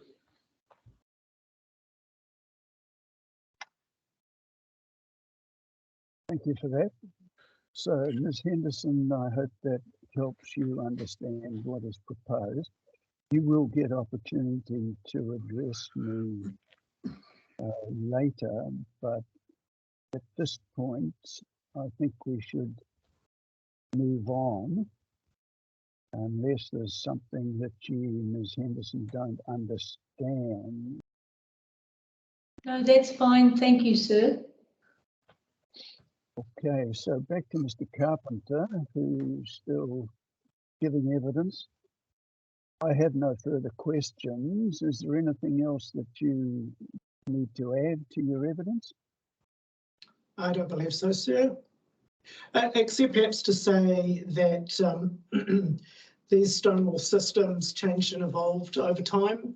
The typical pattern was for the main road boundary to be erected first, and then the property boundaries to either side perpendicular to the road boundary, and then the internal walls, often post and wire fences, erected first and then replaced by stone walls as time and circumstance and money allowed, contingent on land soil conditions, whether it was wet, whether there was a stream to cross.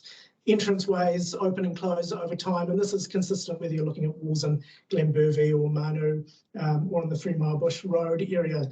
That is the nature of these things. The walls change according to the needs of the owner of the day.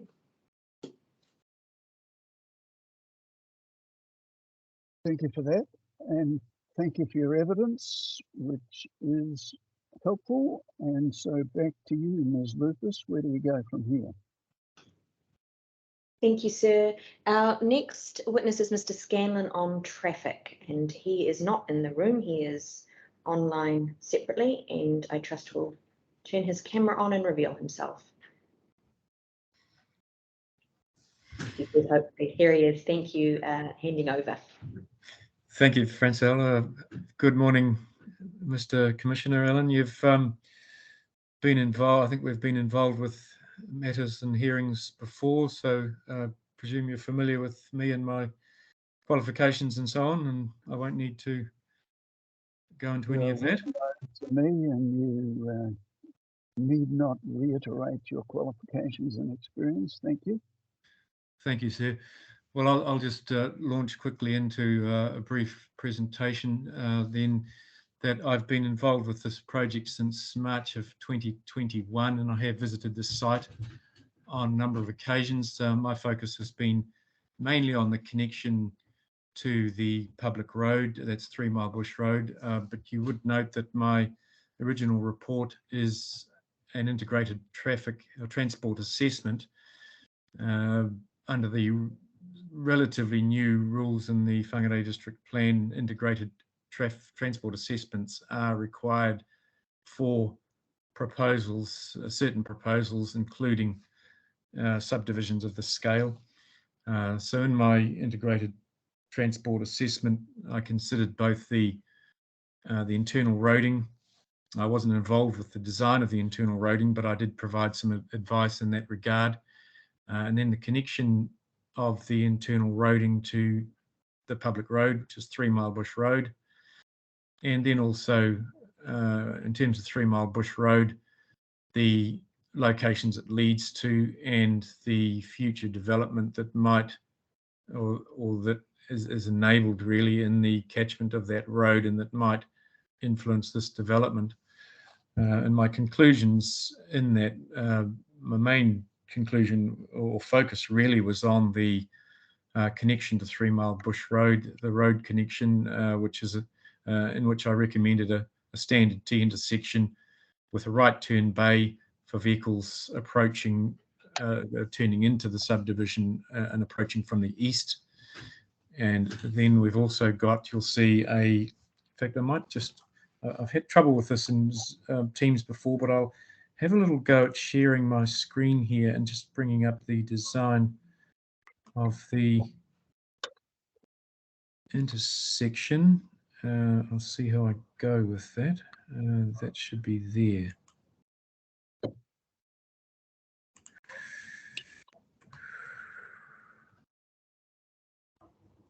No, this is probably not going to work. Can anybody else see a plan now on the screen? I cannot. Apologies, sir. I've had this with Microsoft Teams before. I have the screen, the share tray open here, but it doesn't display that. So anyway, I can speak to it briefly. The plan is included in my evidence. I'll just point you to that. My evidence in chief at page 8. It's also in it's a reproduction of figure 2 from my integrated transport assessment of the proposal. So that has a standard give-way controlled T intersection with a right turn bay for vehicles approaching from the east. It's actually the northeast, and then there's also just beyond the intersection, just to its west, a proposed pedestrian crossing refuge with a footpath linkage between the site and that refuge, which then will bring pedestrians or people on foot across 3 Mile Bush Road to an existing footpath that runs along the southern side of 3 Mile Bush Road. This part of 3 Mile Bush Road only has a footpath on one side. And the proposal, I understand, is for that footpath to be upgraded to a 2.2 metre wide shared path between this location, a new connection point, and an existing path of a similar standard that, as I understand it, is along the frontage of the adjoining James subdivision to the east, and would be of a similar standard. And so that would provide a continuous pathway of that standard from this location all the way to the far end of the James, and also provide a continuous pathway or link pathway for pedestrians, people on foot between here and basically Carmel CBD and the other locations in the area, including Hurupaki School. Although you will note that there is also an internal connection to the playing fields of Hurupaki School via the James subdivision, and that a pedestrian linkage is provided between this site and the James subdivision. I'm presuming here, sir, that you know where the James is and how it backs on to the playing fields of Hurupaki School, and actually also adjoins this subdivision. So it's between this subdivision and the school, essentially. In terms of internal roads, I did make some recommendations about the alignments of those roads to ease the bends a little bit, but only a little bit, because bends of the right alignment keep vehicle speeds down. In an internal road situation like that, we really do want moderate to low vehicle speeds to keep things safe for people on foot in particular, but you also get kids playing on bikes and so on. Well, I don't know if they do these days. If they did, we did when I was a kid, but I think kids still do, just to basically make it a safe environment for people on foot, and and who aren't behind the wheel of a near ton of steel that can travel quite fast. To that end, we've also got some, there's one speed control device, which I can point you to. It's actually proposed to be located between lots 23 and 52, and that's on the section of the road that's on the eastern side of the loop, the internal loop. There's also some inset parking bays and some planting, and the carriageway widths we're proposing, particularly on the internal loop road, are actually narrower than the council standards, but it's a standard and a width that's been established in other similar subdivisions like this, and seems to have gained general acceptance, including from the Northern Transportation Alliance, who would end up managing these roads. They are proposed to be public roads. We haven't had any negative feedback from them about the standards of the roads. And there's also some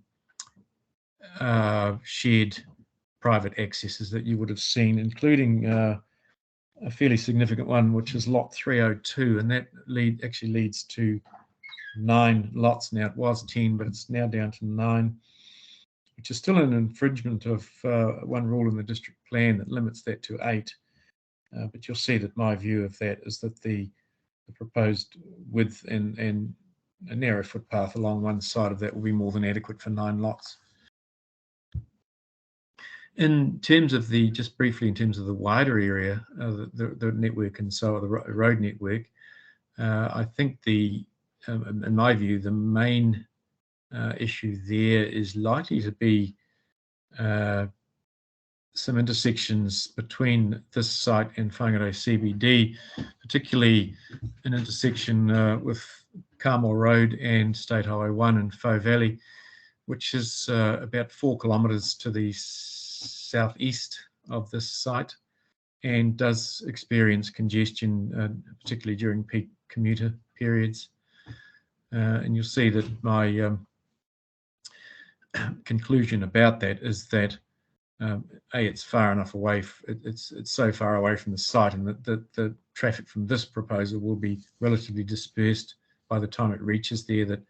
And that also this proposal will be paying significant development contributions, and that is an appropriate way for the potential impact of the traffic on that location to be addressed. So unless you've got any more questions about that one, sir, I'll leave that one. Moving briefly now to the council reports and submissions, you'll see that I'm in agreement with all but one of the recommendations in the council reporting planner and consents engineer's reports. That is about the upgrading of 3 Mile Bush Road along the frontage of the site. The reporting planner, or the council consents engineer, has recommended that the frontage be upgraded to what's called a Class C road standard. Now that's a standard in table 3.1 of the 2010 environmental engineering standards for Whangarei district councils.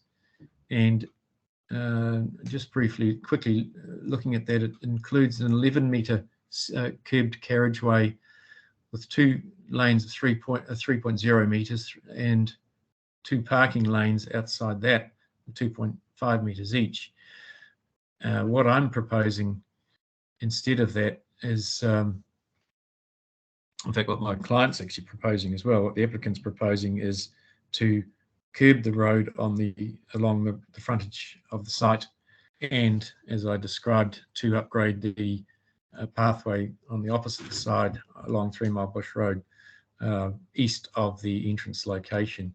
Now, in my view, that's more than adequate. There's a couple of issues with this Class C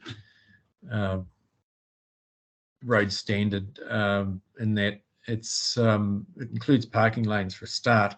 And there's 2 things I'd say about that. One is that I've never actually seen any cars parked along there apart from my own when I was visiting the site. And I really don't actually think we want to be encouraging parking along there. We've got visibility issues from driveways and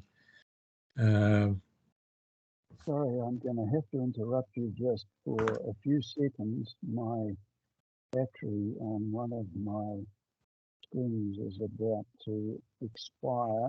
I'll just rush and get a cable to charge it up. So excuse me for a few seconds. Okay.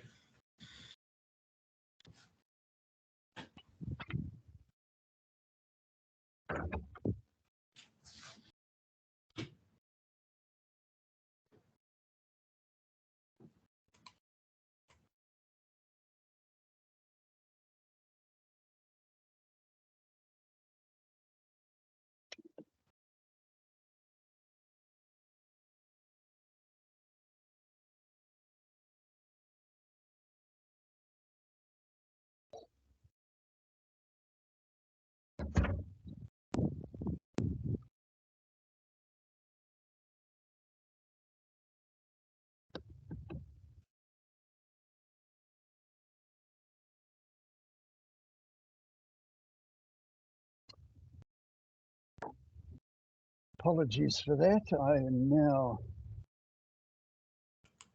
safe to proceed. Thank you, sir. Did you hear everything I said, or shall I? Oh, yes, I did. Until I disappeared, I heard everything, but I was down to 1% of my battery, but I'm now climbing, so you're safe to proceed. Thank you, sir. Well, just one other comment on this Class C road standard. Two, in fact. One, that it would involve widening on this road, that the carriageway is currently not much more than 6.5 metres actually along this part of 3 Mile Bush Road in places. In some parts it's slightly wider, but certainly nowhere near 11 metres. Excuse me. So widening to a Class 3 standard, improving to a Class 3 standard would involve significant widening. And in my experience with design, it's really best when you're carrying out widening like that to carry it out, or to do it so that it stays in context with the other parts of the road. And you might have seen in my integrated transport assessment and the design of the right turn bay that I've actually included a small realignment of 3 Mile Bush Road to make that fit as well as possible, as efficiently as possible, and to actually avoid widening on the opposite side of the road, which could be problematic in terms of the crossings and so on there. So anyway, that's probably all I should say about that. I disagree that. The other point was that in terms of the right turn bay, the Class C standard doesn't actually include anything like that, and it's my view that a turning bay is the important thing, and the pedestrian refuge here, which the turning bay actually facilitates by providing the space for it. This Class C standard would only provide that sort of space if the lane configurations shown for it are rejigged. So I would really prefer not to that to not be the requirement. Moving on now to some of this. Ask before you move on, the latest set of conditions proffered by the applicant include those preferred solutions that you've just described? Yes, they do. Thank you. I'll just briefly address the submissions now, so that in general, a lot of the submissions did refer to transport or traffic, but not in specific terms. That there was just a general concern about traffic and transport, and it's I maintain really that I have addressed that in my assessment, and so I've focused my evidence on specific concerns that were raised by some of the submitters, and that include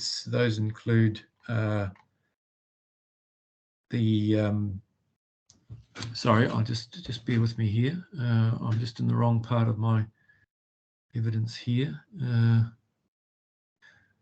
Okay, there were concerns, or there was a suggestion that the connection could be a roundabout, and I say that while a roundabout would work there, that what is proposed is actually more than adequate, and a roundabout could have adverse impacts actually, particularly on what we call vulnerable road users.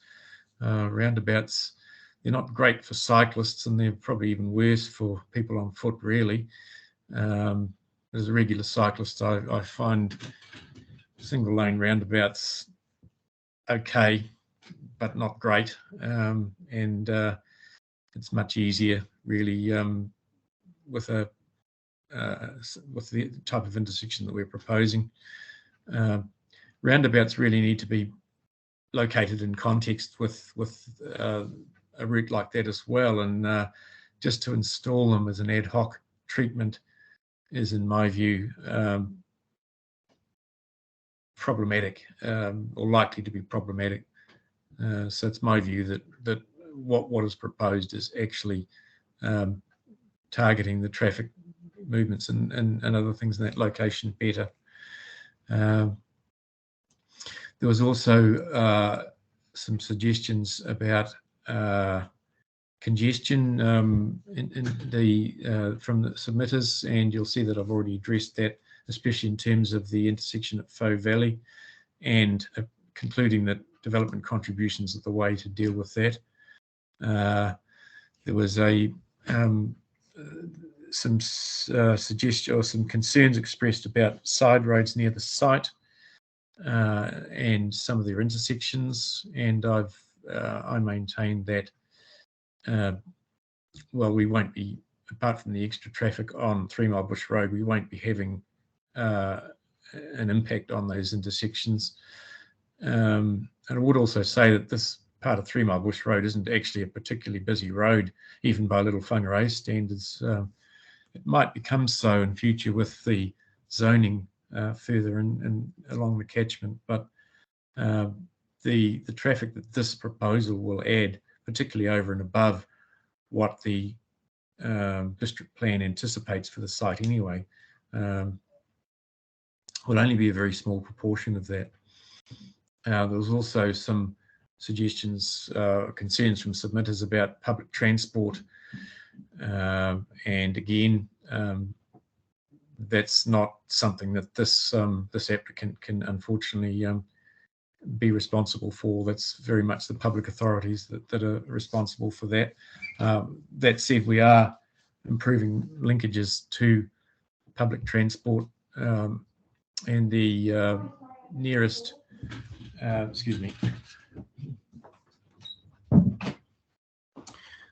the nearest bus stop, which is on outside number 63, 3 Mile Bush Road. Finally, there was some concerns from one submitter about cycling and effects or safety for cyclists generally, and particularly on 3 Mile Bush Road.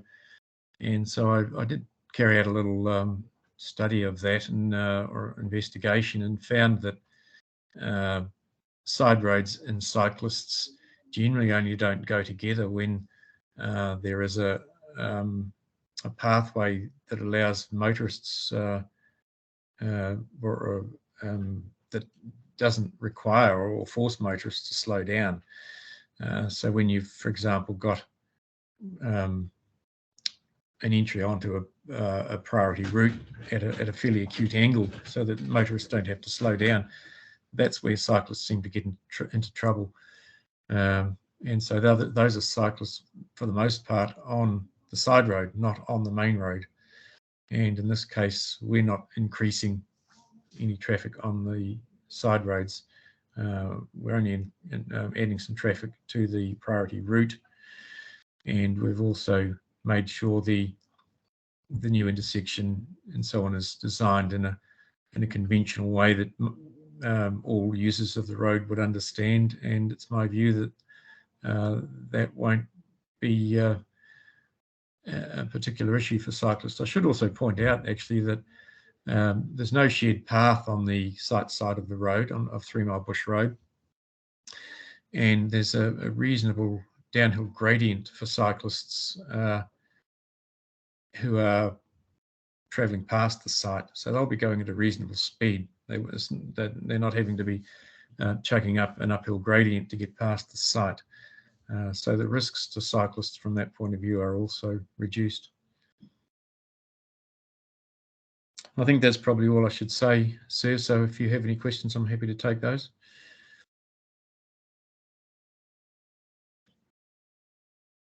No, I have no questions other than just to expand on my previous one, that all the comments that you've made where you differ from council engineers, those points you make are incorporated within the latest set of questions that I have.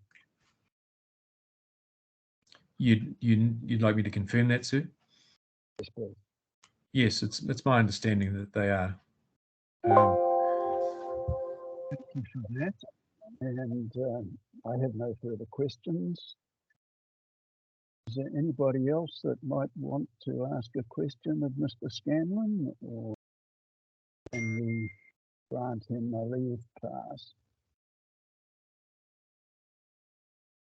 It appears that we can, Mr. Scanlon, and thank you for your evidence and your linking in with us. And we go back to Ms. Lucas. Where would you like to go now? Thank you, sir. Thank you, Dean. Thank you, sir. We have Mr. Holland, no relation to Mr. Holland, the applicant. Mr. Holland, who is going to address us on Three Waters and Geotech briefly. And we've still got time before lunch. If we do, we might move to Ms. Nissan on surveying if we have time, and that will leave just Ms. McGrath after lunch to traverse the planning issues. That's just a headline. We'll see how we go with Mr. Holland next, who I think is, here he is, handing over. Thank you. Good afternoon, Commissioner. Thanks. Hi, everyone.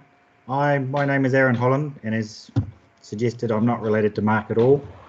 I am a civil engineer and work mainly, or specialise in geotech and civil, do little bits of structural. I've been doing it for about 20 years. So I've done quite a lot of subdivision work, including the James subdivision next door. I was the engineer for that. And I've been involved with this since the very start when Mark decided he was going to go ahead and extend the James and develop the site next door if he could achieve what he wanted to. With regards to the Three Waters, you've read through all of the information and stuff, so I'll just briefly summarise what's contained in the reports and the evidence and things. So the water supply, the council's got the infrastructure there already. The only issue with that is the new reservoir needs to be built further up the hill, which the council's got plans to do, but only to increase the pressure, not to supply water to the development. The water mains already run past the site, so they'll just be tapping into those.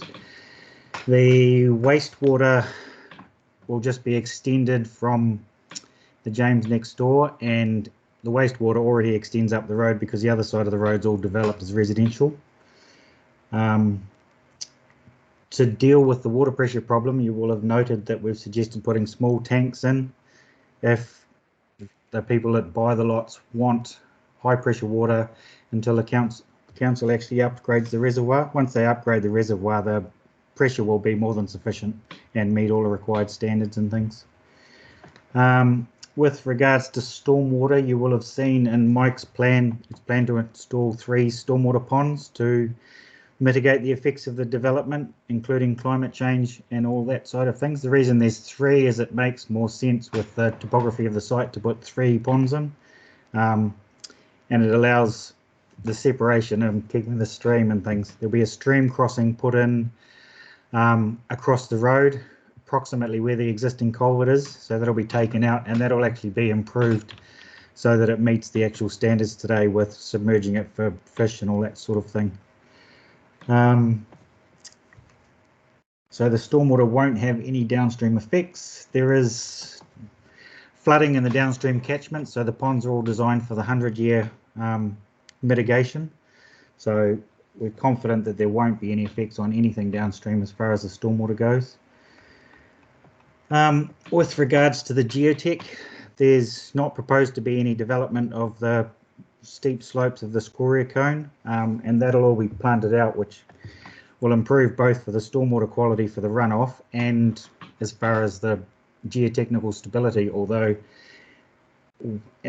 we don't think there's any issues with the stability of it because of it's reasonably steep now, and the quarry's got vertical cuts in it just adjacent to it, straight into the faces and things. So there's no issues with that. The areas around the stream have reasonably steep banks through erosion over time. So there's been setback lines imposed on some of the lots that are adjacent, or all of the lots that are adjacent to that. It would be possible to actually probably design closer to that, but it'd need specific geotechnical input and investigation. But other than that, there isn't any significant geotechnical hazards or reasons why the site's not suitable for residential development. I think that's probably about all from me. Thank you. I have one question only. From my experience, councils around the country are increasingly having a list of their engineers who are acceptable to them, quite apart from the institution of engineers. Are you one of those elite people? I'm a chartered engineer, yes, in New Zealand, and I've been working in Whangarei for a very long time now. I've done quite a few developments and stuff, so most of the council engineers and planners and stuff are familiar with the work that I do. So yes is the answer. I wouldn't call us elite though. Well, some councils seem to want to have their own lists, but do I take it that Whangarei does not have such a list? They are supposed to have an IQP list, but they don't actually have one. But I've been working with them for quite a long time, so I think they listen to what I have to say, whether we agree or not. Okay. And as I asked Mr. Scanlon, can I ask you various conditions proposed in the latest that have been sent to me? They incorporate all the engineering requirements that you believe are necessary. Yes, they do. They cover off the water problem. They cover off the fire services query about fire water supply. Yes, they've all been incorporated. Thank you very much. Thank you for your evidence and being with us today, which means we go back to Ms. Lucas again. Thank you. Thank you, Aaron. Thank you, sir. Ms. Nyson is our last expert. I think will sneak in before lunch on surveying, and then I think that might be a good time to take a break, and then we'll have Ms. McGrath to finish with planning after lunch, and I'm sure before the afternoon tea slot. So I'll just see if Charlotte is able to turn her camera on and join us. Thank you very much. Yes, I'm here. Thank you. Okay, my full name is Charlotte Frances Nyson. I'm a licensed cadastral surveyor at Blue Water Surveyors and have been with the company since December 2012. I've been involved with this project since October 2020. Since my appointment, I have visited the site and surrounding area 6 times. The purpose of the site visits was initially to look at subdivision viability with the applicant, and then in more detail to look at earthworks for new road alignments, assess topography of the site, and also look at the gully. I also sent up 2 surveyors from Blue Water Surveyors to carry out the topographic survey of the site in January 2021.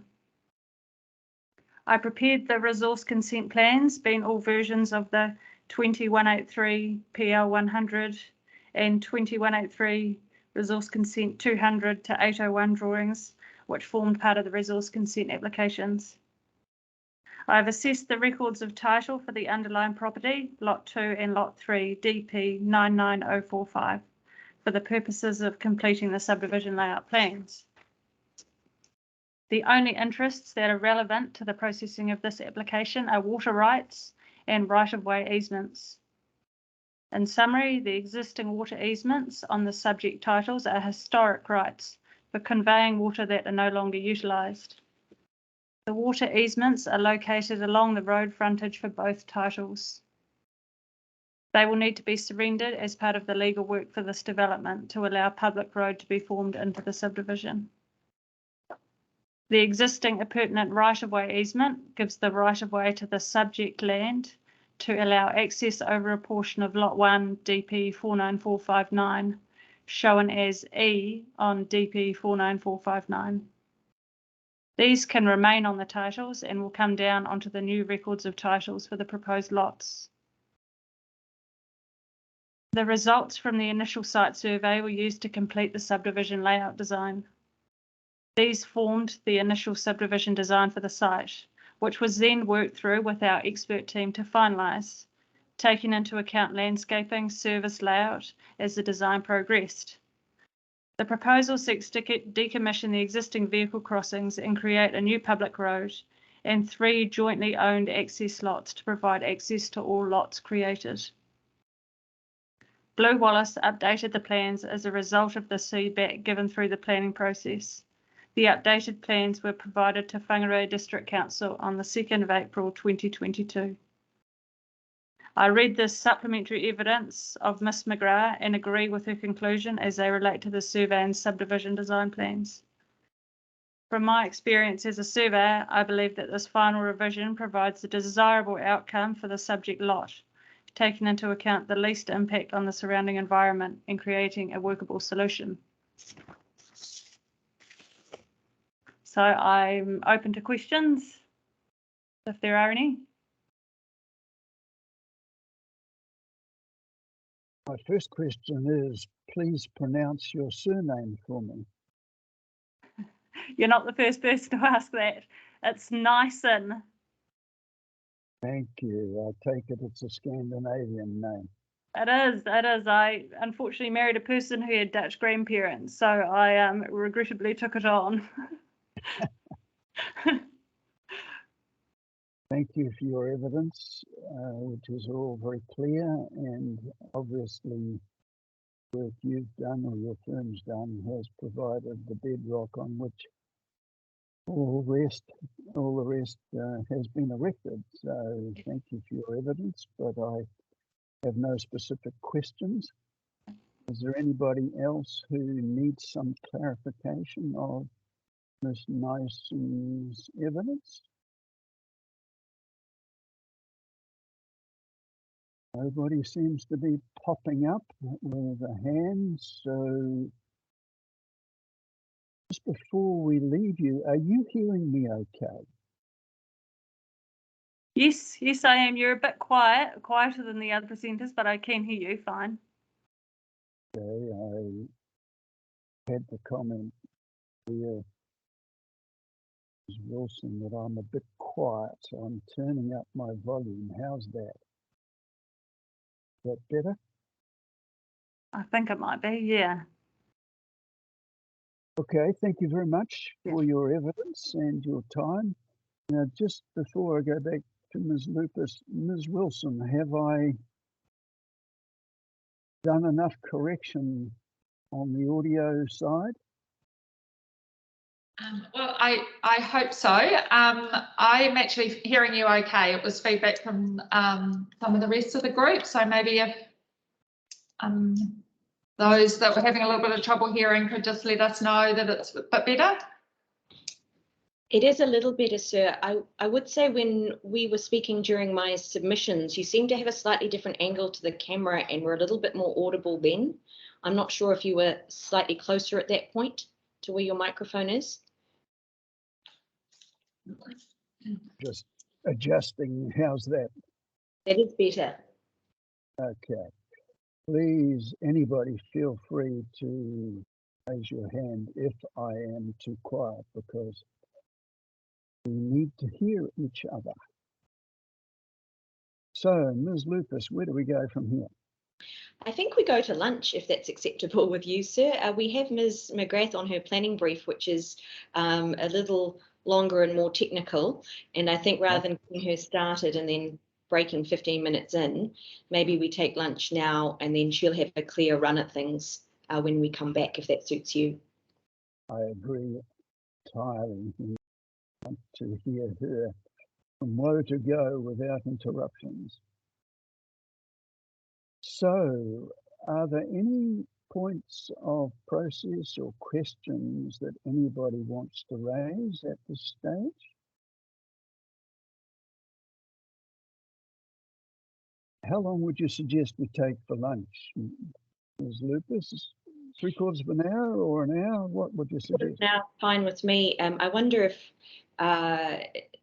Ms. Wilson might just let us know if she needs any longer to get council or the submitters ready to be heard later on in the afternoon, because I'm aware we're running a little bit early. So if lunch will help catch up, or if they're all ready to go, then 45 minutes is absolutely fine with me and the team. Thanks for checking. I think we're all okay, ready to go. Are we going to go? Didn't he ask if we were going to go tomorrow? I'm hoping we won't need to go over to tomorrow. Oh, okay. Yeah. Okay. Yeah, no, that's fine. All good with you? Lovely. Thanks. Thanks, Andrew. We were to break now until 1:40. Would that seem to allow us to finish today, which I think is probably going to be to everybody's advantage? I think so on my end, sir. I had noted Ms. McGrath for an hour and a half. I don't think she'll take anywhere near that long. And at the moment, I'll give you an indication that I don't plan on doing anything particular by way of reply unless there's anything that you particularly want to talk to me about.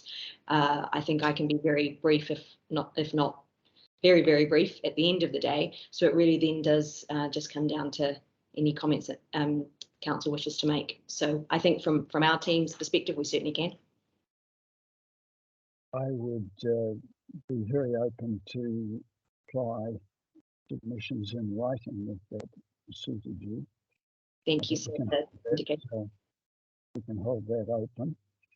Of course, we need to hear from Mr. Hartstone, which may take a while.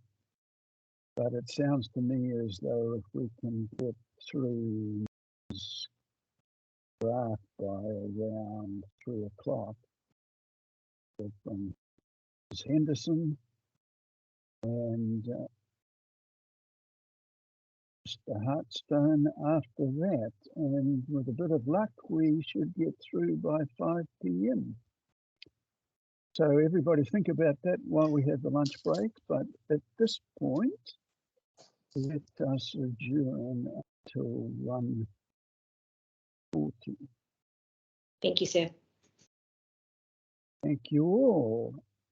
We stand adjourned until 1:40 p.m. Thank you all.